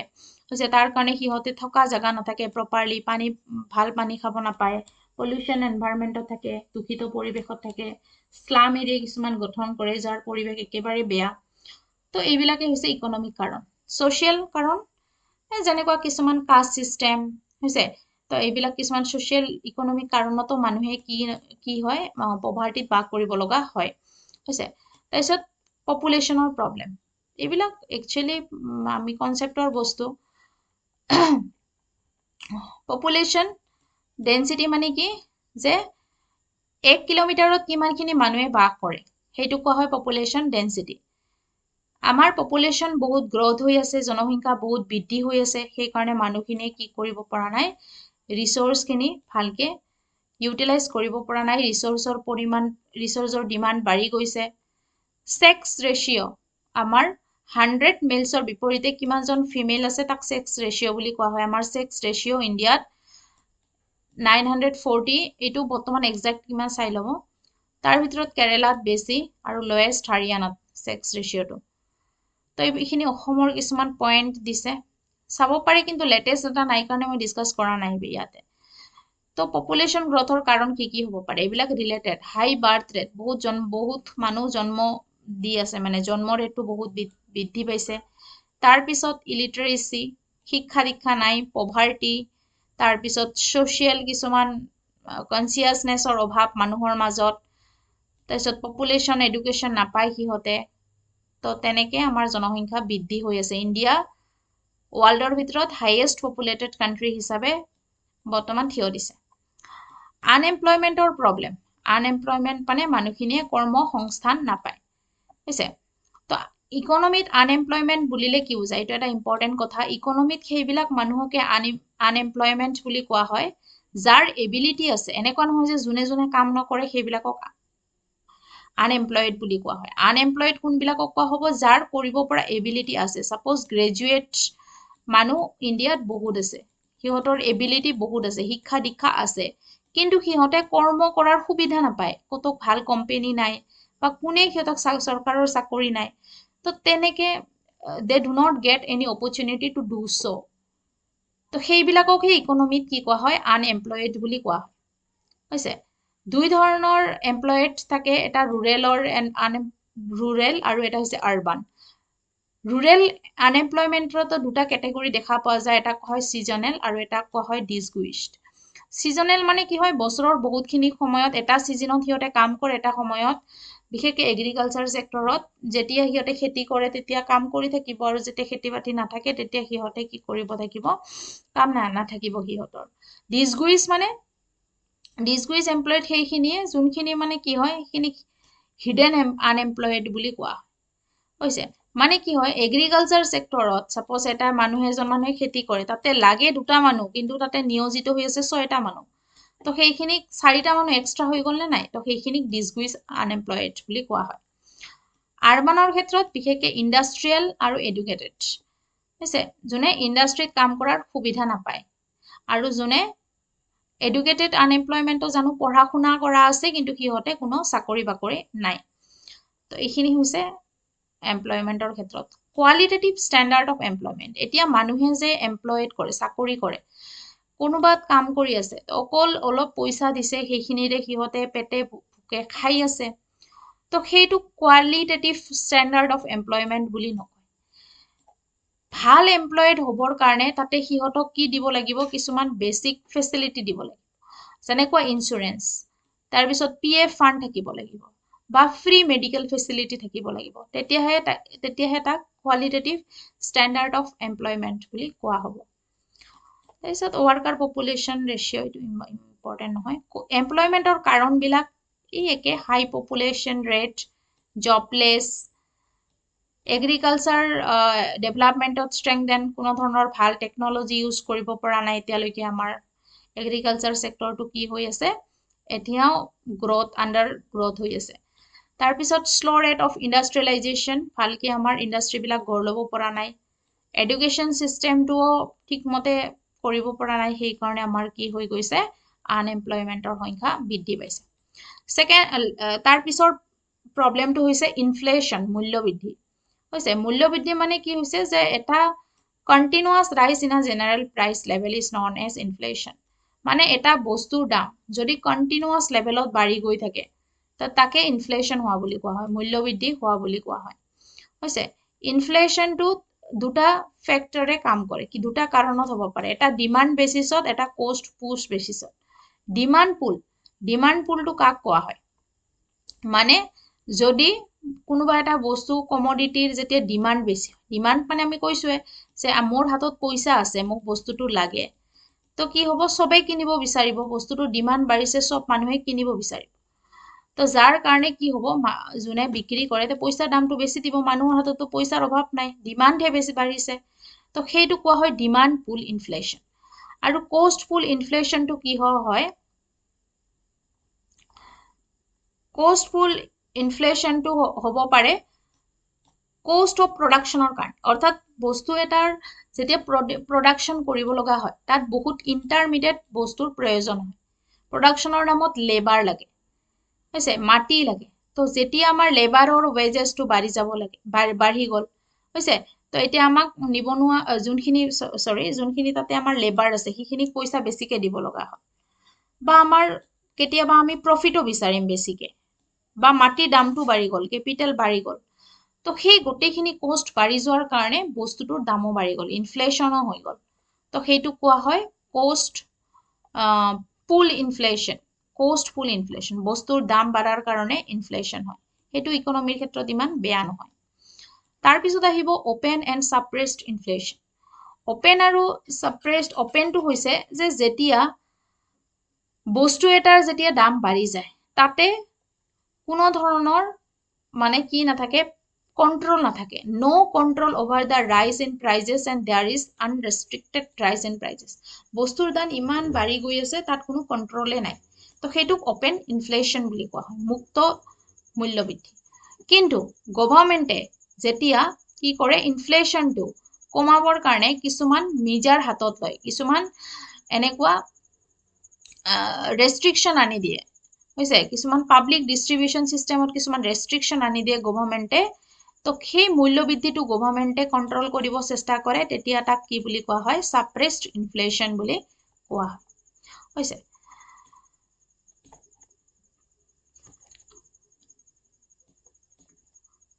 আমি ইনফ্লেশ্যন কেনেকৈ ৰোধ কৰিব পাৰোঁ মনিটৰী মেজাৰ যোনটো বেংকে কৰিব বেংকে মনিটৰী মেজাৰ কিছুমান আনি পেলাই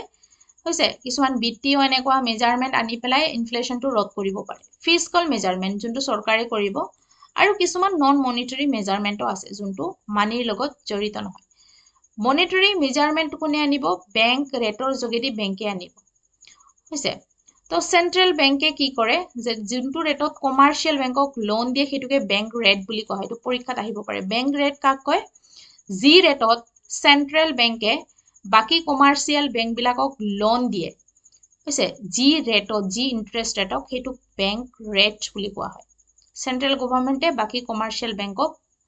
যি ৰেটত লোন দিয়ে হৈছে তো সেইটো বেংক ৰেটৰ জৰিয়তে সাপোজ ইনফ্লেশ্যনৰ সময়ত চেন্ট্ৰেল বেংকে বেংক ৰেটটো কি কৰি দিয়ে ইনক্ৰিজ কৰি দিয়ে বেংক ৰেটটো যেতিয়া ইনক্ৰিজ কৰি দিব তেতিয়া কি হ'ব তেতিয়া কমাৰ্চিয়েল বেংকবিলাকেও কমাৰ্চিয়েল বেংকৰ পৰা যোনে পইচা লয় সিহঁতৰ ৰেটটো ইনক্ৰিজ হৈ যাব কাৰণ সিহঁতে চেন্ট্ৰেল বেংকক বেছিকে দিব লগা হৈছে তো সিহঁতেও বেছিকে ল'ব চেষ্টা কৰিব বেংক যোনে মানে সিহঁতৰ পৰা লোন লয় তো তেতিয়া মানুহে কি হ'ব মানুহে তেতিয়া লোন ল'ব ইচ্ছা নকৰিব হৈছে ডিসকাৰেজ হৈ যাব যে ইমান পইচাৰ ইমান টকা দি কোনে লোন ল'ব তেতিয়া অটোমেটিক্যালি কি হৈ যাব মানিৰ সাৰ্কুলেশনটো কমি যাব মানিৰ সাৰ্কুলেশনটো কমি যাব আৰু তেনেকে ইনফ্লেশ্যন ৰোধ কৰিব পাৰি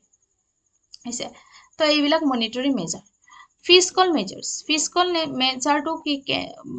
ফিস্কেল মেজাৰটো ইনকাম এণ্ড এক্সপেণ্ডিচাৰ মেথড বুলিও কোৱা হয় হৈছে Reduction in government expenditure lead to reduction in the aggregate demand in the country. তো গভৰ্ণমেণ্টৰ যদি এক্সপেণ্ডিচাৰ বিলাক কমাই দিয়ে গভৰ্ণমেণ্টে এক্সপেণ্ডিচাৰ বিলাক যেতিয়া কমাই দিব তেতিয়া অটোমেটিক্যালি প্ৰভাৱ পৰিব ইনফ্লেশ্যনৰ ক্ষেত্ৰত ইনফ্লেশ্যন কমি যাব ইনক্ৰিজ ইন পপুলেশ্যন হৈছে গভৰ্ণমেণ্টে কি কৰিব পাৰে প্ৰসেছ অফ পপুলেশ্যন হয় প্ৰডাকশ্যন তো গভৰ্ণমেণ্টে যেতিয়া বস্তু এটাৰ ডিমাণ্ড বাঢ়ে তেতিয়া যদি তাৰ প্ৰডাকশ্যনো বাঢ়ি দিয়ে তো যিমান দৰকাৰ হৈছে সাপোজ বেগ প্ৰস্তুত হৈ আছে বেগ হৈছে বেগৰ বহুত ডিমাণ্ড বাঢ়িছে তো বেগ প্ৰডাকশ্যনো বঢ়াই দিলে তো তেনেকে কি কৰিব পাৰি তেতিয়া ডিমাণ্ড আৰু প্ৰডাকশ্যন একেই হৈ যাব তেতিয়া ইনফ্লেশ্যনটো এটা কণ্ট্ৰল আহি যাব তাৰ পিছত আহিল সাস্টেইনেবল ডেভেলপমেন্ট সাস্টেইনেবল ডেভেলপমেন্টৰ অৰ্থ কি সাস্টেইনেবলৰ আমি মিনিংটো জানো নিজে যোনখিনি বস্তু ইউজ কৰিম আমি কৰিম উপযুক্তভাৱে ইউজ কৰিম আৰু লগতে ফিউচাৰ জেনাৰেশনৰ কাৰণে আমি সেইখিনি সেভ কৰি ৰাখিম হৈছে তো ইকোনমিক গ্ৰোথে যাতে এনভায়ৰনমেন্টৰ ওপৰত কোনো প্ৰভাৱ পেলাব নোৱাৰে তাৰ কাৰণে হৈছে আমি কিছুমান কি কৰিব লাগিব কিছুমান এনেকুৱা কাম কৰিব লাগিব যেনেকুৱা সাপোজ আমাৰ এনভায়ৰনমেন্টৰ প্ৰবলেম কিছুমান দেখা দিছে ইকোনমিক এক্টিভিটিজ গ্ৰোথ হোৱাৰ ফলত কল কাৰখানাবিলাক ইণ্ডাষ্ট্ৰিয়েলাইজেশ্যন হৈছে তাৰ কাৰণে গ্লোবেল ৱাৰ্মিং হৈছে বায়োডাইভাৰ্চিটি বিলাক কমি গৈছে ক্লাইমেট চেঞ্জ আহি পৰিছে হৈছে তো এনেকে সাস্টেইনেবল ডেভেলপমেন্টৰ কনসেপ্টটো আহিছে হৈছে আমি এইখিনি জানো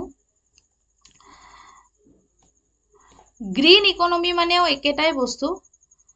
গ্ৰীণ ইকোনমি হৈছে এনেকুৱা এটা ইকোনমি যোনে এনভায়ৰনমেন্টৰ প্ৰতি কোনো থ্ৰেট সৃষ্টি নকৰে কোনো ভাবুকি সৃষ্টি নকৰে হৈছে আৰু ইকোলজিক্যাল সিস্টেমত কোনো প্ৰবলেম নানে তো মুঠতে যি সাস্টেইনেবল ডেভেলপমেন্টৰ কনসেপ্টৰ কাৰণে যি ইকোনমি প্ৰস্তুত কৰা হয় সেইটোকে গ্ৰীণ ইকোনমি বুলি কোৱা হয় হৈছে তো গ্ৰীণ ইকোনমি হৈছে এনেকুৱা এটা ইকোনমি যোন ইকোনমিয়ে কি কৰে এনভায়ৰনমেন্টৰ ওপৰত কোনো থ্ৰেট নানে আৰু লগতে ইকোলজিক সিস্টেমটো বেলেন্স কৰি ৰাখে সেইটোকে গ্ৰীণ ইকোনমি বুলি কোৱা হয় তো এনেকুৱা ধৰণৰ কিছুমান মটো আছে যেনেকুৱা থিংক গ্লোবেলি এক্ট লোকেলি এইবিলাক গ্ৰীণ ইকোনমিৰ কনসেপ্ট তো এইখিনি আছিলে ক্লাস 9ৰ এতিয়া আমি ডিসকাস কৰিম ক্লাস 10ৰ ইকোনমিখিনি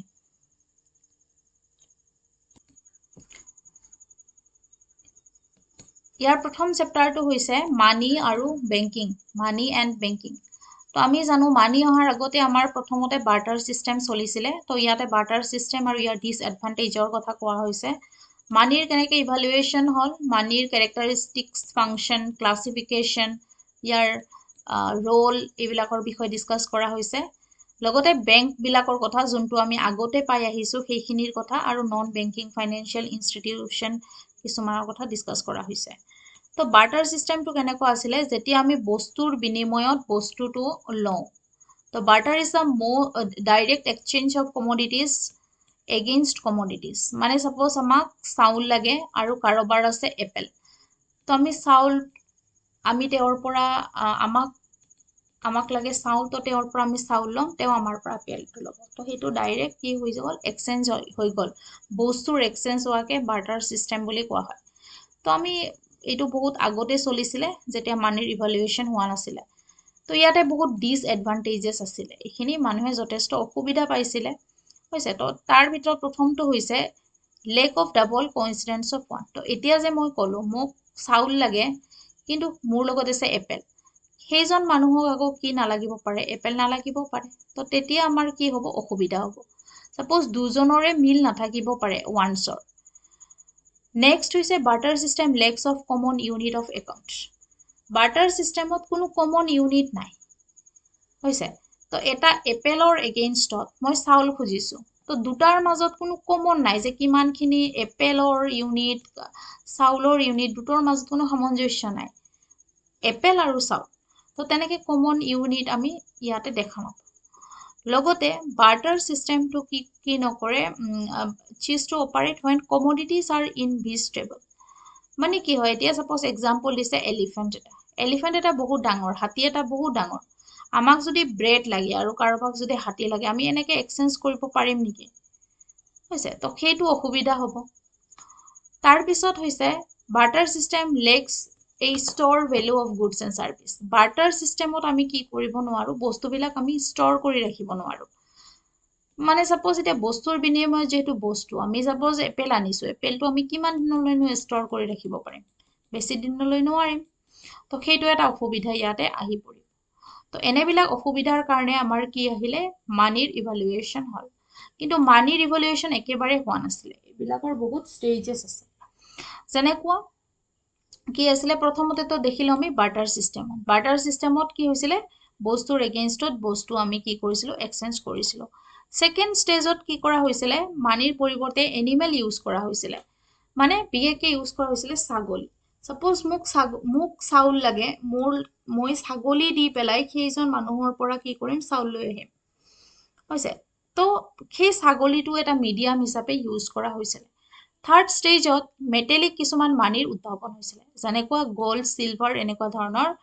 মানি ইউজ হৈছিলে ষ্টেণ্ডাৰ্ড। তাৰপিছত ফ'ৰ্থ ষ্টেজতহে মানি আহিলে। তো এনেকৈ বিভিন্ন ধৰণৰ ষ্টেজৰ মাজেদি মানিৰ ইভালুৱেশ্যন হৈছে। মানি বেচিকেলি কি হয়, মানিৰ কিছুমান কি থাকে, আমি মিডিয়াম অফ এক্সচেঞ্জ বুলি কওঁ মানিক, তাৰ কিছুমান কেৰেক্টাৰিষ্টিক্স থাকিব লাগিব। যেনেকৈ ইয়াৰ এটা জেনাৰেল একচেপ্টেবিলিটি থাকিব লাগিব, অৰ্থাৎ সকলোৱে এটা গ্ৰহণ কৰিব লাগিব। কোনোবাই যদি কয় মই মানি গ্ৰহণ নকৰোঁ, মই ছাগলীহে গ্ৰহণ কৰোঁ, এনেকৈ নহ'ব। একচেপ্টেবিলিটি থাকিব লাগিব। মানিটো কি হ'ব লাগিব, কনিজেবিলিটি, মানে এইটো হৈছে যে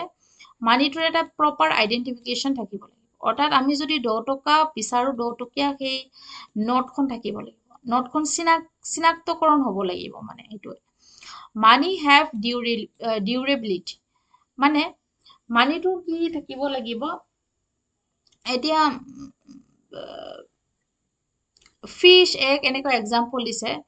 সেইবিলাক কি হয়, can not be a money because these are perishable commodities. If money is perishable, money cannot be stored. মানিটো এইবিলাক বস্তু আমি বহুদিন কি কৰি ৰাখিব নোৱাৰোঁ, ষ্ট'ৰ কৰি ৰাখিব নোৱাৰোঁ। তো মানিটো আমাক ষ্ট'ৰ কৰি ৰাখিব লাগিব, ছেভিংছ কৰিব পাৰিব লাগিব। মানি হেভ হোমোজেনিটি, চব মানিয়ে ছাপ'জ একে ভেলুৰ মানুহবিলাক, ইকুইভেলেণ্ট ভেলুৰ কাৰণে আইডেণ্টিফিকেশ্যন একে হ'ব লাগিব। মানে 100 টকাৰ নোটখন বেলেগ, 100 টকাৰ এখন নোট, এখন সেউজীয়া, এখন বেগুনীয়া, এখন বেলেগ এনেকুৱা হ'ব নোৱাৰিব। দুখনৰ মাজত একে হোমোজেনিটি থাকিব লাগিব, একে ভেলুৰ কাৰণে হৈছে। মানি হেভ লিকুইডিটি, লিকুইডিটি মানে হৈছে যে আমি যদি মানি দি তৎক্ষণাত বস্তুৰ গুড এণ্ড ছাৰ্ভিচটো কিনি ল'ব পাৰোঁ, মানিৰ দ্বাৰা সেইখিনি কনভাৰ্টিবিলিটি কৰিব পাৰোঁ, তেতিয়া তাক লিকুইডিটি থকা বুলি কোৱা হয়। কিন্তু আমি যদি কওঁ যে নহয়, মোক কিবা এটা বস্তু লাগে দোকানত, মই যদি কওঁ যে মোৰতো মানি নাই, মোৰ মাটি আছে, আপোনাক মাটিখিনি দিম, মাটিখিনি বিক্ৰী কৰি দিয়া হওক, আৰু তাৰপিছত যি কৰে কৰিব। তো তেনেকুৱা নহয়, আমি কি কৰিব লাগিব, এই মানিটো দি ডাইৰেক্ট বস্তুটো কিনিব পৰা হ'ব লাগিব হৈছে। তো লিকুইডিটি থাকিব লাগিব। তাৰপিছত মানি ট্ৰান্সফাৰেবিলিটি থাকিব লাগিব, মানি ডিভিজিবিলিটি হ'ব লাগিব। ডিভিজিবিলিটি মানে কি, আমি খুচুৰা পাব লাগিব। দুখন 50 টকা, 120 এনেকুৱা 7 টকাৰ নোট নাই না, কাৰণ সেইখন ডিভাইজিবিলিটি পোৱাত অসুবিধা হ'ব। তেনেকুৱা ধৰণৰ 7 টকা তথাপি পাম, 5 টকা 2 টকা আছে, কিন্তু 7 টকাৰ নোট নাই। এনেকুৱা মানিৰ এটা ষ্টেবিলিটি থাকিব লাগিব, যে মানিটো আজি 100 টকাৰ নোট এখন চৰকাৰে ওলাই দিলে, দুদিন পিছত বন্ধ কৰিলে, এনেকুৱা নহয়। মুঠতে বহুদিন ধৰি এইটো চলিব লাগিব। মানিৰ কাম কি, মিডিয়াম, এক্সচেঞ্জ মিডিয়াম হিচাপে কাম কৰে হৈছে। Standard measurement of value and good, যোনটো আমি বাৰ্টাৰ ছিষ্টেমত দেখা পোৱা নাছিলোঁ, ষ্টেণ্ডাৰ্ড মিডিয়াম হিচাপে, ষ্টেণ্ডাৰ্ড ভেলু হিচাপে কাম কৰে। ডিফাৰ্ড পেমেণ্ট হিচাপে কাম কৰে। ডিফাৰ্ড পেমেণ্ট মানে ছাপ'জ আমাৰ যেতিয়া ছাপ'জ লোনৰ ক্ষেত্ৰত আমি চৰকাৰৰ পৰা, বেংকৰ পৰা যে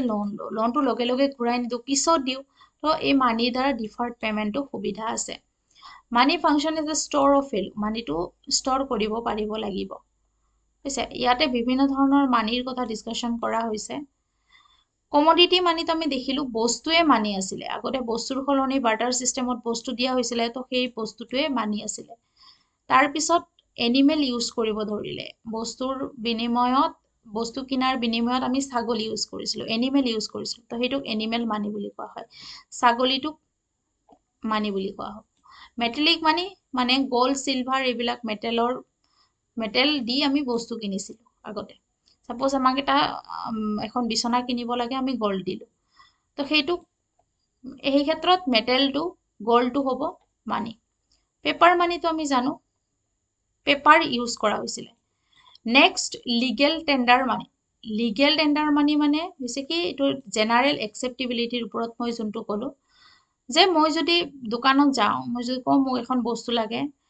মানুহটো ক'ব নোৱাৰিব যে এই টকাটো মই ল'ব নোৱাৰোঁ, মোক টকা নালাগে, মোক বেলেগ বস্তু লাগে, সেইটো হ'ব নোৱাৰিব হৈছে। এনেকৈ যদি মানুহটো ৰিফিউজ কৰে, তেতিয়াহ'লে সেইটো ল' ভায়লেশ্যন কৰা বুজাব। হৈছে তো লিগেল টেন্ডাৰ মানিয়ে কেনেকুৱা কাম কৰে লিগেল টেন্ডাৰ হিচাপে কাম কৰে নন লিগেল টেন্ডাৰ মানি কোনবিলাক যেনেকৈ ইয়াৰ এক্সাম্পল হৈছে চেক মানি যোনটো আছে মই যদি দোকান এখনত চেক লৈ যাওঁ মোৰ এখন চেক আছে মোক এখন চেয়াৰ দিয়ক তেতিয়া মানুহজনে ক'ব পাৰে যে নোৱাৰি মোক পইচাই লাগিব কাৰণ পইচাটোহে লিগেল টেন্ডাৰ মানি চেকখন নহয় তো ইয়াতে কোনো কি নাথাকে জেনাৰেল একচেপ্টেবিলিটি নাথাকিবও পাৰে এইটো ৰিফিউজো কৰিব পাৰে কাৰণ এইটো নন লিগেল এইটোৰ কাৰণে কোনো অফেন্স নহব কোনো ল ভায়োলেট কৰা নহব ফিয়েট মানি হৈছে অথৰিটি বা গভৰ্ণমেণ্টৰ মানি ষ্টেটৰ মানি হৈছে টোকেন মানি হৈছে আমি যোনবিলাক ইউজ কৰো সেইবিলাকক টোকেন মানি বুলি কোৱা হয় কাৰণ সাপোজ আমাৰ 100 টকীয়া যোনখন নোট আছে সেই 100 টকীয়া নোটখন এখন পেপাৰৰ পৰা বনাইছে হয়তো সেইখন বনোৱাতে 100 টকাতকৈ কমো যাব পাৰে অৰ্থাৎ 20 টকাও লাগিব পাৰে কিন্তু আমি সেইখনক 100 টকাৰ এইটো এটা ভ্যালু দিছে হৈছে 100 টকাৰ এটা কি দিছে ভ্যালু দিছে ফেস ভ্যালু তো এইবিলাকক টোকেন মানি আমি যিমান মানি ইউজ কৰো সবেই টোকেন মানি চেক মানিৰ কথা ক'লোৱে চেকটো হৈছে এটা নন লিগেল টেন্ডাৰ মানি হৈছে A check is a claim against money নিদি মই কেতিয়াবা টকা নিদি পেলাই চেক দিব পাৰো বহুতে একসেপ্ট কৰিব পাৰে বহুতে নোৱাৰে স্ট্যান্ডাৰ্ড মানি হৈছে আমাৰ কাৰণে স্ট্যান্ডাৰ্ড মানি হৈছে ইণ্ডিয়াৰ কাৰণে ৰুপিজ স্ট্যান্ডার্ড মানি মানে হৈছে যে the value of other units of money are related to it যেনেকৈ আমি পইচাৰ কথা কওঁ তো সেইটো ইয়াৰ লগত জড়িত থাকে হট মানি মানে কি মানি যেতিয়া আমাৰ কান্ট্ৰিৰ পৰা ওলাই যায় when money that goes out of the country তো সেইটোক আমি হট মানি বুলি কওঁ ডিয়াৰ মানি হৈছে এটা সেন্ট্ৰেল বেংকৰ একচন সেন্ট্ৰেল বেংক কোন আৰবিআই কেতিয়াবা কি কৰিব পাৰে ইয়াৰ যি ইন্টাৰেষ্ট মেম্বাৰ বেংকছ বিলাকক ইন্টাৰেষ্ট ৰেট দিয়ে সেই ইন্টাৰেষ্ট ৰেটটো কেতিয়াবা বঢ়াই দিব পাৰে বঢ়াই দিলে কি হ'ব মেম্বাৰ্স বেংক বিলাকৰ ইন্টাৰেষ্ট ৰেট বাঢ়ি যাব তো মেম্বাৰ্স বিলাকে কি কৰিব মানে তেতিয়া কি হ'ব বৰোৱাৰ্স বিলাকে বেছি মানি লব ইচ্ছা নকৰিব হৈছে তো মানিত তেতিয়া ডিআৰআৰ হৈ যাব তাকে ডিআৰ মানি পলিচি বুলি কোৱা হয় বুজি পালে নিশ্চয় মানে আৰবিআই যেতিয়া ইন্টাৰেষ্ট ৰেটটো বঢ়ায় কমাৰ্শিয়েল বেংক বিলাক তো কমাৰ্শিয়েল বেংকৰ পৰা যোনে লোন ল'ব সেই কমাৰ্শিয়েল বেংকক কি কৰিব লোনৰ ৰেট অফ ইন্টাৰেষ্টটো বঢ়াই দিব তো তেতিয়া মানুহবিলাকৰ কাৰণে কি হ'ব বেছি লোন ল'ব ইচ্ছা নকৰিব মানিটো ডিআৰ হৈ যাব তো তাকে ডিআৰ মানি বুলি কোৱা হয় তাৰ পিছত ইজি মানিটো হৈছে অপোজিট সেন্ট্ৰেল বেংকে যেতিয়া ইন্টাৰেষ্ট ৰেটটো কমাই দিয়ে ৰিডিউস কৰি দিয়ে তেতিয়া মেম্বাৰ বিলাকে কি কৰিব বেছি বৰোৱাৰ বিলাকে বেছি টকা ল'ব ইচ্ছা কৰিব কম ইন্টাৰেষ্ট পালে তো মানি তেতিয়া কি হৈ যাব চিপাৰ হৈ যাব তো তাকে ইজি মানি পলিচি বুলি কোৱা হয় ব্লেক মানি বুলি তেনেকুৱা ধৰণৰ বিশেষ কোনো মানি নাই যিকোনো মানি ব্লেক মানি হ'ব পাৰে যেতিয়া সেই মানিটোৱে ইকনমিক অফেন্স কৰে ইয়াৰ এক্সাম্পল দিব পাৰে এনেকুৱা সাপোজ এজন মানুহে টেক্স দিব লাগে 5 লাখ টকা বছৰি কিন্তু তেও যদি এনেকুৱা কিছুমান টকা এনেকে কৰবাত জমা থমা ৰাখি এনেকা দেখুৱায় যে মোৰ উপাৰ্জন যিমানখিনি হয় তাৰ ভিতৰত মই 1 লাখ টকাৰহে টেক্স দিব লাগে তেও হিচাপত দিব লাগে 5 লাখ কিন্তু তেও দিয়ে 1 লাখ মাজৰ 4 লাখ টকা ক'ত গ'ল তো সেইখিনিকে ব্লেক মানি বুলি কোৱা হয় হাই পাৱাৰ মানি আমি জানো যে সেন্ট্ৰেল যি বেংক আছে সেন্ট্ৰেল বেংকৰ কি আছে সিহঁতে মানি সাপ্লাই কৰে হৈছে তো সিহঁতৰ কি হয় ইকনমিৰ ওপৰত ইকনমিৰ যি মানি সাৰ্কুলেশন তাৰ ওপৰত ডাইৰেক্ট কন্ট্ৰোল আছে তো সিহঁতে কিছুমান মানি কি কৰিব পাৰে মানি সাপ্লাইটো কেতিয়াবা ইনক্ৰিজ কৰিব পাৰে বা কেতিয়াবা ডিক্ৰিজ কৰিব পাৰে মানি সাপ্লাই হৈছে তো সেইটোকে হাই পাৱাৰ মানি বুলি কোৱা হয় হৈছে তো এইখিনি মানি ড্ৰবেক মানি কি এইখিনি ইমান কনসেপচুৱেল বস্তু আমি জানোৱেই ইমানখিনি ডিসকাস কৰিব লগা নাই বেংক কি এইবিলাক আগতে পঢ়িলো বেংক হৈছে ফাইনেন্সিয়েল ইনষ্টিটিউশন যোনে লোন দিয়ে সেভিংস কৰিব পাৰি তাতে আৰু সিহঁতে ক্ৰেডিট কৰে প্ৰফিট লাভ কৰে তো ইয়াতে বেংকৰ অৰিজিন কোড হৈছিলে আমাৰ ইণ্ডিয়াটো ক'লোৱে বেংক অফ হিন্দুস্তান অসমত গুৱাহাটী বেংক হৈছে এইবিলাক ফেকচুৱেল বস্তুৰ কাৰণে তো ইয়াতে প্ৰত্যেকখন বেংকৰ স্পেচিফিকেলি ফাংচন বিলাক মেনশন কৰিছে মই আগৰ ক্লাছ 8ত পঢ়াতে ক'লো যে ইয়াতে ডিসকাস কৰিম বুলি প্ৰথমটো ইণ্ডিয়াৰ বেংক আছিলে ইণ্ডিয়াৰ চেণ্ট্ৰেল বেংকটোৰ নাম হৈছে ৰিজাৰ্ভ বেংক অফ ইণ্ডিয়া। সেইটো হৈছিলে এষ্টাব্লিছ কৰা হৈছিলে 1935 আৰু যদি আমি ৱৰ্ল্ডৰ অল্ডেষ্ট চেণ্ট্ৰেল বেংকটো চাওঁ সেইটো হৈছে ৰিজাৰ্ভ বেংক অফ ছুডান। এইটো এষ্টাব্লিছ কৰা হৈছিলে 1656 হৈছে। তো চেণ্ট্ৰেল বেংকে বিভিন্ন ধৰণৰ কাম কৰে। চেণ্ট্ৰেল বেংকে কি কাম কৰে? এইটো এটা চেণ্ট্ৰেল বেংকৰ মেইন কাম যোনটো বেলেগৰ লগত নাই। কাৰেঞ্চি ইছ্যু কৰে। যিমানবিলাক পইচা আমি ইউজ কৰোঁ সেইবিলাক চেণ্ট্ৰেল বেংকে প্ৰিণ্ট কৰায় হৈছে। এইটো বাকী কোনো বেংকৰ হাতত সেইটো পাৱাৰ নাথাকে। এইটো এটা only the monopoly right of the central bank reserve বেংকৰহে থাকে, যোনে কি কৰিব পাৰে, কাৰেঞ্চি প্ৰিণ্ট কৰিব পাৰে বা কাৰেঞ্চি ইছ্যু কৰিব পাৰে। তাৰপিছত সিহঁতে চেণ্ট্ৰেল বেংকে কি কৰিব পাৰে, মানি ছাপ্লাই যি আছে, ক্ৰেডিট যিমান ট্ৰানজেকশ্যন আছে সেইবিলাক কণ্ট্ৰল কৰে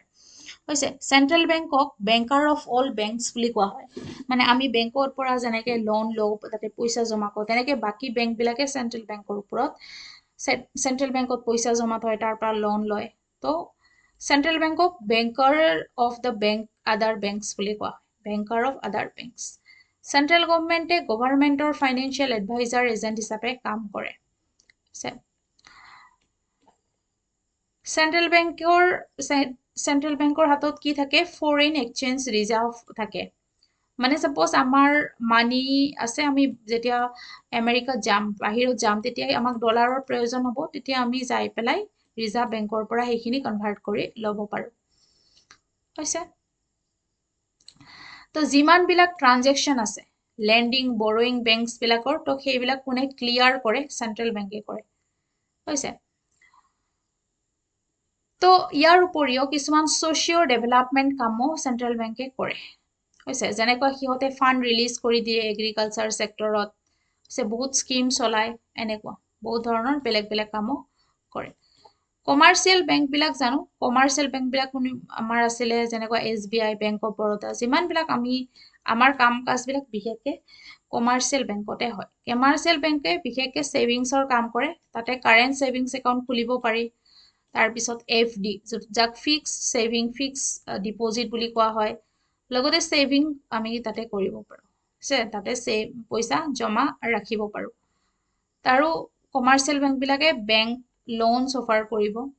তাৰপিছত সিহঁতেও ক্ৰেডিট মানি কি কৰিব, ক্ৰিয়েট কৰিব হৈছে। তাৰপিছত আহিলে ইণ্ডাষ্ট্ৰিয়েল ডেভেলপমেণ্ট বেংক। আমি নামটোতে গম পাওঁ, আমি আগতে পঢ়িলোঁ যে আমাৰ দেশত কেতিয়া এষ্টাব্লিছ কৰা হৈছিলে 1964। ইয়াৰ মেইন দুটা কাম হৈছে যে ইণ্ডাষ্ট্ৰি যোনখিনি আছে সিহঁতক ফাইনেন্সিয়েল এক্সিষ্টেঞ্চ দিব, ইণ্ডাষ্ট্ৰিখিনি ডেভেলপমেণ্টৰ কাৰণে কাম কৰিব, লগতে ইণ্ডাষ্ট্ৰিৰ লগত জড়িত যোনখিনি ইনষ্টিটিউশ্যন আছে সেইখিনি ডেভেলপমেণ্ট কৰিব। Develop the institution date R related to industrial development হৈছে। তাৰপিছত আহিলে ৰিজিয়নেল বেংক, ৰুৰেল বেংক। 5খন এনেকুৱা ৰিজিয়নেল ৰুৰেল বেংক এষ্টাব্লিছ কৰা হৈছিল 1975-ত। ইহঁতে খুব কম ইণ্টাৰেষ্টত কি কৰে, লোন দিয়ে ভিলেজাৰ্ছবিলাকক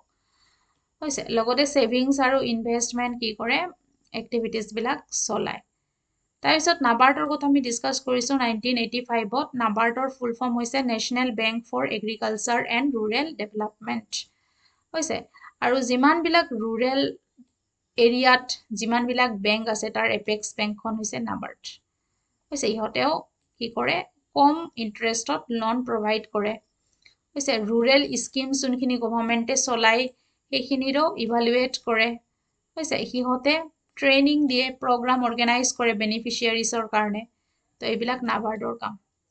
নাবাৰ্ডে কি কৰে, এইটোৱে ক'লোঁ যে ৰুৰেল ডেভেলপমেণ্টৰ নামত চেণ্ট্ৰেল গভৰ্ণমেণ্টৰ যিমানবিলাক স্কিমছ থাকে সেইখিনি কোঅৰ্ডিনেট কৰে হৈছে। আৰু ইহঁতে ৰিজাৰ্ভ বেংকৰ RBIৰ এজেণ্ট হিচাপেও কাম কৰে হৈছে, এজেণ্ট হিচাপেও কাম কৰে। তাৰপিছত আহিলে CIDB, যোনটো কোৱা হয় small industry development bank of India. প্ৰথমতে এষ্টাব্লিছ হৈছিলে 1989-ত। ইয়াত হেডকোৱাৰ্টাৰ হৈছে লক্ষ্ণৌত। তো আমি নামটোতে গম পাইছোঁ কি কাম আছে, আমাৰ যোনখিনি স্মল ইণ্ডাষ্ট্ৰি আছে হৈছে সেইখিনিক মডাৰ্ণাইজ কৰা, আধুনিকীকৰণ কৰা। পুৰণিকলীয়াখিনিক আমি যাতে তাতে টেকন'লজি ইউজ কৰিব পাৰোঁ, বহুত প্ৰডাকশ্যন কৰিব পাৰোঁ, তাৰ কাৰণে মডাৰ্ণাইজ কৰা।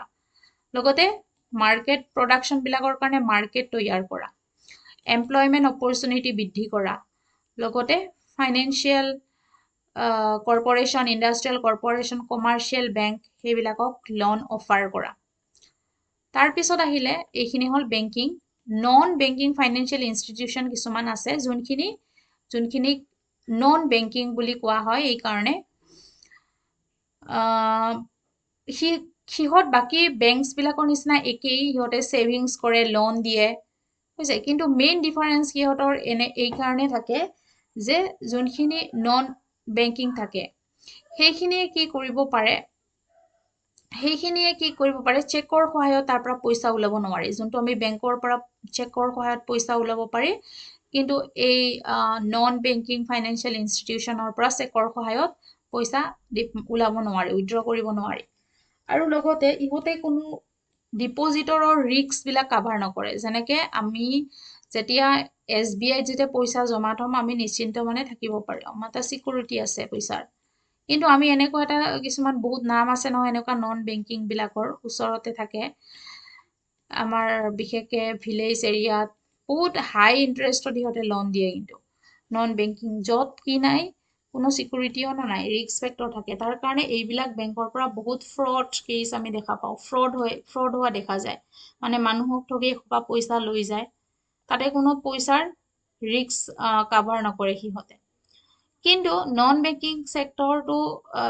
কি কৰিব লাগিব, বেংক হিচাপে স্বীকৃতি পাবৰ কাৰণে ৰিজাৰ্ভ বেংক অফ ইণ্ডিয়াৰ পৰা ৰেজিষ্টাৰ্ড কৰিব লাগিব হৈছে। তো এইখিনি আছিলে ফাৰ্ষ্ট চেপ্টাৰটো। ছেকেণ্ড চেপ্টাৰটো ইকনমিক ডেভেলপমেণ্টৰ ওপৰত, কনচেপ্ট বেছড। ইকনমিক গ্ৰথ আৰু ডেভেলপমেণ্টৰ মাজত পাৰ্থক্য কি? গ্ৰথ বুলি ক'লে হৈছে মানে হৈছে এইটো এটা কোৱান্টিটেটিভ। আমি GDPৰ কথা কওঁ, কিমান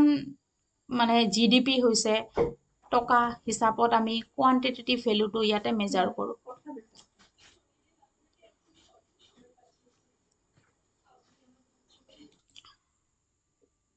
GDP, GNP, পাৰ কেপিটা ইনকাম সেইবিলাকৰ কোৱান্টিটেটিভ ভেলুটো গ্ৰথ বুলি কওঁ। কিমান প্ৰডাকশ্যন হৈছে, ইমান টকাৰ,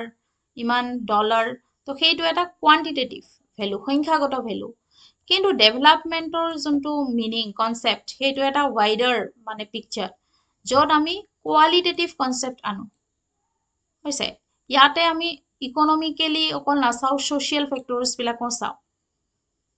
আমি আগতে পালোঁ যেনেকুৱা হিউমেন ৰিচোৰ্চ ডেভেলপমেণ্ট, এনেকুৱা ফেক্টৰ্ছবিলাক, এডুকেশ্যন, হেল্থ, সেইবিলাক ফেক্টৰ আমি বেছিকৈ চাওঁ ইয়াতে। ডেভেলপমেণ্ট মানে গ্ৰথৰ লগতে ডেভেলপমেণ্টো হ'ব লাগিব। ছাপ'জ আমাৰ বহুত উৎপাদন হৈ আছে, কিন্তু আমাৰ দেশত কি হৈ আছে, পভাৰ্টি এতিয়াও আছে, তো সেইটোক ডেভেলপমেণ্ট হোৱা বুলি নকয় হৈছে। প্ৰডাকশ্যন বহুত হৈ আছে এতিয়া, কিন্তু আনএমপ্লয়মেণ্টৰ সংখ্যা বহুত বেছি, বেছিক নিডছখিনি নাপায় মানুহে, বিল' পভাৰ্টি লাইনত বাস কৰে, তো তেতিয়া ইকনমিক ডেভেলপমেণ্ট হোৱা বুলি কোৱা নহ'ব হৈছে। UNDP, ইউনাইটেড নেশ্যন ডেভেলপমেণ্ট প্ৰগ্ৰামে কি কৰে, হিউমেন ডেভেলপমেণ্ট ৰিপৰ্ট পাব্লিছ কৰে প্ৰতি বছৰ। আৰু প্ৰথমতে ইয়াক পাব্লিছ কৰা হৈছিল 1990। এই হিউমেন ডেভেলপমেণ্ট ৰিপৰ্টবিলাক চালে আমি গম পাওঁ যে এখন দেশ কিমান ডেভেলপড। বৰ্তমান আমি ডেভেলপিং কাণ্ট্ৰিত পঢ়োঁ, যে আমাৰ এতিয়াও পূৰ্ণ গতিত বিকাশ হোৱা নাই, ডেভেলপড নেশ্যন এতিয়াও হোৱা নাই হৈছে। তো আমি ক'ত পঢ়োঁ, ডেভেলপিং নেশ্যনত পঢ়োঁ। এই যি হিউমেন ডেভেলপমেণ্ট ৰিপৰ্ট, সেইটো 3টা ইণ্ডিকেটৰত চোৱা হয়। এটা হৈছে লাইফ এক্সপেক্টেঞ্চি, কিমান বছৰ মানুহ এজনে বাচি থাকে, আয়ুস ৰেখা যোনটো। তাৰপিছত শিক্ষাগত অৰ্হতা, লিটাৰেচি, আৰু লগতে ষ্টেণ্ডাৰ্ড অফ লিভিং, মানুহজনে যে বাস কৰে তাৰ কেনেকুৱা, হেল্থ কণ্ডিশ্যন কেনেকুৱা, নিউট্ৰিশ্যন কিমান পায়, এডুকেশ্যন কিমানখিনি লাভ কৰিছে, তো গোটেই ষ্টেণ্ডাৰ্ড অফ লিভিং, চেনিটেশ্যন, তো এইবিলাক চাই হিউমেন ডেভেলপমেণ্ট ৰিপৰ্ট প্ৰস্তুত কৰে হৈছে। তো লাইফ এক্সপেক্টেঞ্চিটো আমি জানো। আৰু 2010 চনত পিছত 3টা নতুন আৰু কি কৰিছিলে, 3 নিউ কনচেপ্ট আনিছে হিউমেন ডেভেলপমেণ্ট ৰিপৰ্টৰ ক্ষেত্ৰত। সেইটো হৈছে ইনইকুৱেলিটি এডজাষ্টেড হিউমেন ডেভেলপমেণ্ট। তো হিউমেন ডেভেলপমেণ্ট, ছাপ'জ কাৰোবাৰ হিউমেন ডেভেলপমেণ্ট ভাল, কিন্তু তাতে আমি সেক্স ৰেচিঅ'টো চাব লাগিব যে পুৰুষৰ কিমান উন্নতি হৈছে আৰু মহিলাৰ কিমান উন্নতি হৈছে তো সেইটোও চাব লাগিব জেন্ডাৰ ইকুৱেলিটিটো চাব যে দুটা আমাৰ জেন্ডাৰে আগবাঢ়ি গৈছে নে নাই তাৰ উপৰিও কিছুমান মাল্টি ডাইমেনশ্যনেল পভাৰ্টি এডুকেশ্যনৰ পভাৰ্টি কি ক্ষেত্ৰত মানুহ এজন পভাৰ্টি হ'ব পাৰে তাৰ মাল্টি ডাইমেনশ্যনেল ইণ্ডেক্স এটা ইয়াতে অনাৰ চেষ্টা কৰা হৈছে তো আমাৰ ইণ্ডিয়াৰ ইণ্ডিপেণ্ডেন্সৰ পিছত আমাৰ দেশখনৰ অৰ্থনৈতিক গ্ৰথ আৰু ডেভেলপমেণ্টৰ কাৰণে কিছুমান প্লেনিং কৰা হৈছিল যাক আমি 5 year প্লেনিং বুলি কওঁ পঞ্চবাৰ্ষিক পৰিকল্পনা বুলি কওঁ আৰু ইয়াৰ কাৰণে এখন প্লেনিং কমিশ্যন গঠন কৰা হৈছিল 1950 আৰু 1951ৰ পৰা সেই পঞ্চবাৰ্ষিক পৰিকল্পনাখন কি কৰা হৈছিল কাৰ্যকৰী কৰা হৈছিল তো বেছিকে ইয়াতে এইবিলাক দিয়া আছে ফাৰ্ষ্ট প্লেনিং সেকেন্ড থাৰ্ড হৈছে তো তেনেকে 12খনকে প্লেনিং কমিশ্যন চলিছিলে আৰু 2017 লৈকে চলিছিলে 2015ত আহিছিলে প্লেনিং কমিশ্যনটোৰ ঠাইত নীতি আয়োগ বহুত ইম্পৰ্টেন্ট নীতি আয়োগ আহিছিলে নীতি আয়োগৰ ওপৰত প্ৰশ্ন অহা দেখা যায় তো এই যে পঞ্চবাৰ্ষিক পৰিকল্পনাখিনি আছিলে তাতে আমাৰ কিহৰ ওপৰত গুৰুত্ব দিয়া হৈছিল বিশেষ তো আমি যদি চাওঁ যে প্লেনিং কমিশ্যনে কি কৰিছিলে প্লেনিং কমিশ্যনটো আমাৰ ইণ্ডিয়াৰ যি প্লেনিং তাক দুটা ভাগত ভাগ কৰিব পাৰিম এটা হৈছে যেতিয়া প্লেনিং কমিশ্যন ষ্টাৰ্ট হৈছিল পঞ্চবাৰ্ষিক প্ৰথম 1951 টোৰ পৰা 91 লৈকে আৰু 91ৰ পৰা যি প্ৰেজেন্ট ডে সেইটোক আমি সেকেন্ড পাৰ্টত আনিব পাৰো তো এই যোনখিনি পিৰিয়ড আছিল সেইখিনি বিশেষকে আমাৰ কি কৰা হৈছিল পাব্লিক সেক্টৰৰ বহুত গুৰুত্ব আছিল পাব্লিক সেক্টৰ মানে গভৰ্নমেন্ট সেক্টৰ গভৰ্নমেন্টৰে ৰোল বেছি আছিল ইন্ডাষ্ট্ৰী বিলাক গভৰ্নমেন্টৰ আন্ডাৰতে আছিল হৈছে আৰু তেতিয়া আমাৰ কি ক্ষেত্ৰত গুৰুত্ব দিয়া হৈছিল বিশেষকে আমাৰ যি এগ্ৰিকালচাৰৰ ওপৰত বহুত গুৰুত্ব দিয়া হৈছিল গ্ৰীণ ৰিভলিউচন আনিছিলে হৈছে বা ইন্ডাষ্ট্ৰী গ্ৰথৰ কাৰণে কাম কৰিছিলে এনেকে বহুতখিনি কি কৰা হৈছিল প্লেনিং কমিশ্যন বিলাকে বহুত কাম কৰিছিল কিন্তু 91ৰ পিছত ইকোনমিৰ ক্ষেত্ৰত এটা বেলেগ চেপ্টাৰ আহি গল ইকোনমিৰ ক্ষেত্ৰত বহুত ইম্পৰ্টেন্ট সেইটো হৈছে যোনটোক আমি কোৱা হয় ৰিফৰ্মছটোক LPG বুলি কোৱা হয় তাৰ ফুল ফৰ্মটো হৈছে লিবাৰেলাইজেশ্যন প্ৰাইভেটাইজেশ্যন এণ্ড গ্লোবেলাইজেশ্যন হৈছে 91ৰ পিছত কি কৰিলে আমি আগতে কলো যে বেছিভাগে আমাৰ কি আছিল government sector based industry finance যিমানখিনি ট্ৰেড ইনভেষ্টমেন্ট আছিল সেইখিনি গভৰ্নমেন্টৰ আন্ডাৰত আছিল হৈছে কিন্তু 91ৰ পিছত LPG আহাৰ পিছত কি কৰিলে সেইখিনি কি কৰা হল লিবাৰেল কৰা হল মানে বাহিৰৰ কোম্পানী বিলাকে আহি ইয়াতে ইনভেষ্ট কৰিব ধৰিলে কোম্পানী এষ্টাব্লিশ কৰিব ধৰিলে তো তেনেকে ডিফেন্স এটমিক পাৱাৰ আৰু ৰেল যি ডিপাৰ্টমেন্ট তাৰ বাহিৰে বেছিভাগে ক'ত গ'ল প্ৰাইভেট সেক্টৰত গুচি গ'ল এটো লিবাৰেলাইজেশ্যনৰ জৰিয়তে তাৰ পিছত আহিলে প্ৰাইভেটাইজেশ্যনৰ অৰ্থ হল যে যোনখিনি পাব্লিক সেক্টৰ ইন্ডাষ্ট্ৰি আছিল সেইখিনি প্ৰাইভেট সেক্টৰে কিনি ললে হৈছে তো সেইটোৱে প্ৰাইভেট সেক্টৰক বিক্ৰী কৰা হল ডিসইনভেষ্টমেন্টৰ জৰিয়তে হৈছে disinvestment means the sale of the share of the public sector unit to the private parties যোনখিনি পাব্লিক সেক্টৰৰ শেয়াৰ আছে সেইখিনি প্ৰাইভেট সেক্টৰক বিক্ৰী কৰি দিলে ইয়াকে ডিসইনভেষ্টমেন্ট বুলি কোৱা হয় আৰু এনেকে LPGৰ জৰিয়তে প্ৰাইভেট সেক্টৰক সুবিধা বেছিকে দিলে যাৰ ফলত গভৰ্নমেন্টৰ যাৰ ফলত আমাৰ কি হল ইকোনমিক খুব তীব্ৰ গতিৰ ইকোনমিক ডেভেলপমেন্ট হ'ব ধৰিলে লাষ্ট হৈছে গ্লোবেলাইজেশ্যনৰ মিনিং হৈছে integration of the economy of the nation with the economies of the rest of the world অৰ্থাৎ পৃথিৱীৰ যিমান বিলাক ইকোনমি আছে চাইনা USA তো এই গোটেই আমাৰ ওয়াৰ্ল্ডৰ লগতে কি কৰা আমাৰ যি ইকোনমি সেই বেলেগ কান্ট্ৰিৰ ইকোনমিৰ লগত ইন্টিগ্ৰেশন কেনেকৈ কৰিব এক্সপোৰ্ট আৰু ইম্পৰ্টৰ যোগেদি অৰ্থাৎ আমি উৎপাদন কৰা বস্তু কিহতে কিনি লৈ যাব আৰু কিহতে উৎপাদন কৰা বস্তু আমি কিনিম তো তেনেকে এটা ইন্টিগ্ৰেশন হ'ব ইকোনমিক ইন্টিগ্ৰেশন যাক আমি কওঁ গ্লোবেলাইজেশ্যন হৈছে তো এইখিনি আছিলে ইয়াতে অসমৰ কাৰেন্টৰ কিছুমান কি দিয়া আছে কনসেপ্ট তো ইয়াৰে পৰা কনসেপ্টৰ পৰাই কিছুমান আমি প্ৰশ্ন তৈয়াৰ কৰি ল'ব পাৰি হৈছে আৰু এই প্ৰশ্নখিনি নিজে যদি প্ৰিপেয়াৰ কৰা হয় লগতে অসমৰ বাজেটখন আৰু ইণ্ডিয়ান বাজেট অসমৰ বাজেটত বহুতখিনি অসমৰ বাজেটৰ পৰা প্ৰশ্ন আহিব পাৰে স্কিমছবিলাকৰ বিষয়ে গভৰ্ণমেণ্টৰ স্কিমছবিলাকৰ বিষয়ে হৈছে তো ইকনমিক ছাৰ্ভেখন যদি ক'ৰবাত পায় বা ৰিভিউ ক'ৰবাত চাব পায় তো সেইখন চাব পাৰে এইখিনিয়ে আছিলে ভিডিঅ'টো যথেষ্টখিনি ডাঙৰ হৈ গ'ল ইতিমধ্যে নিশ্চয়কৈ হেল্প হ'ব থেংক ইউ ফৰ ৱাচিং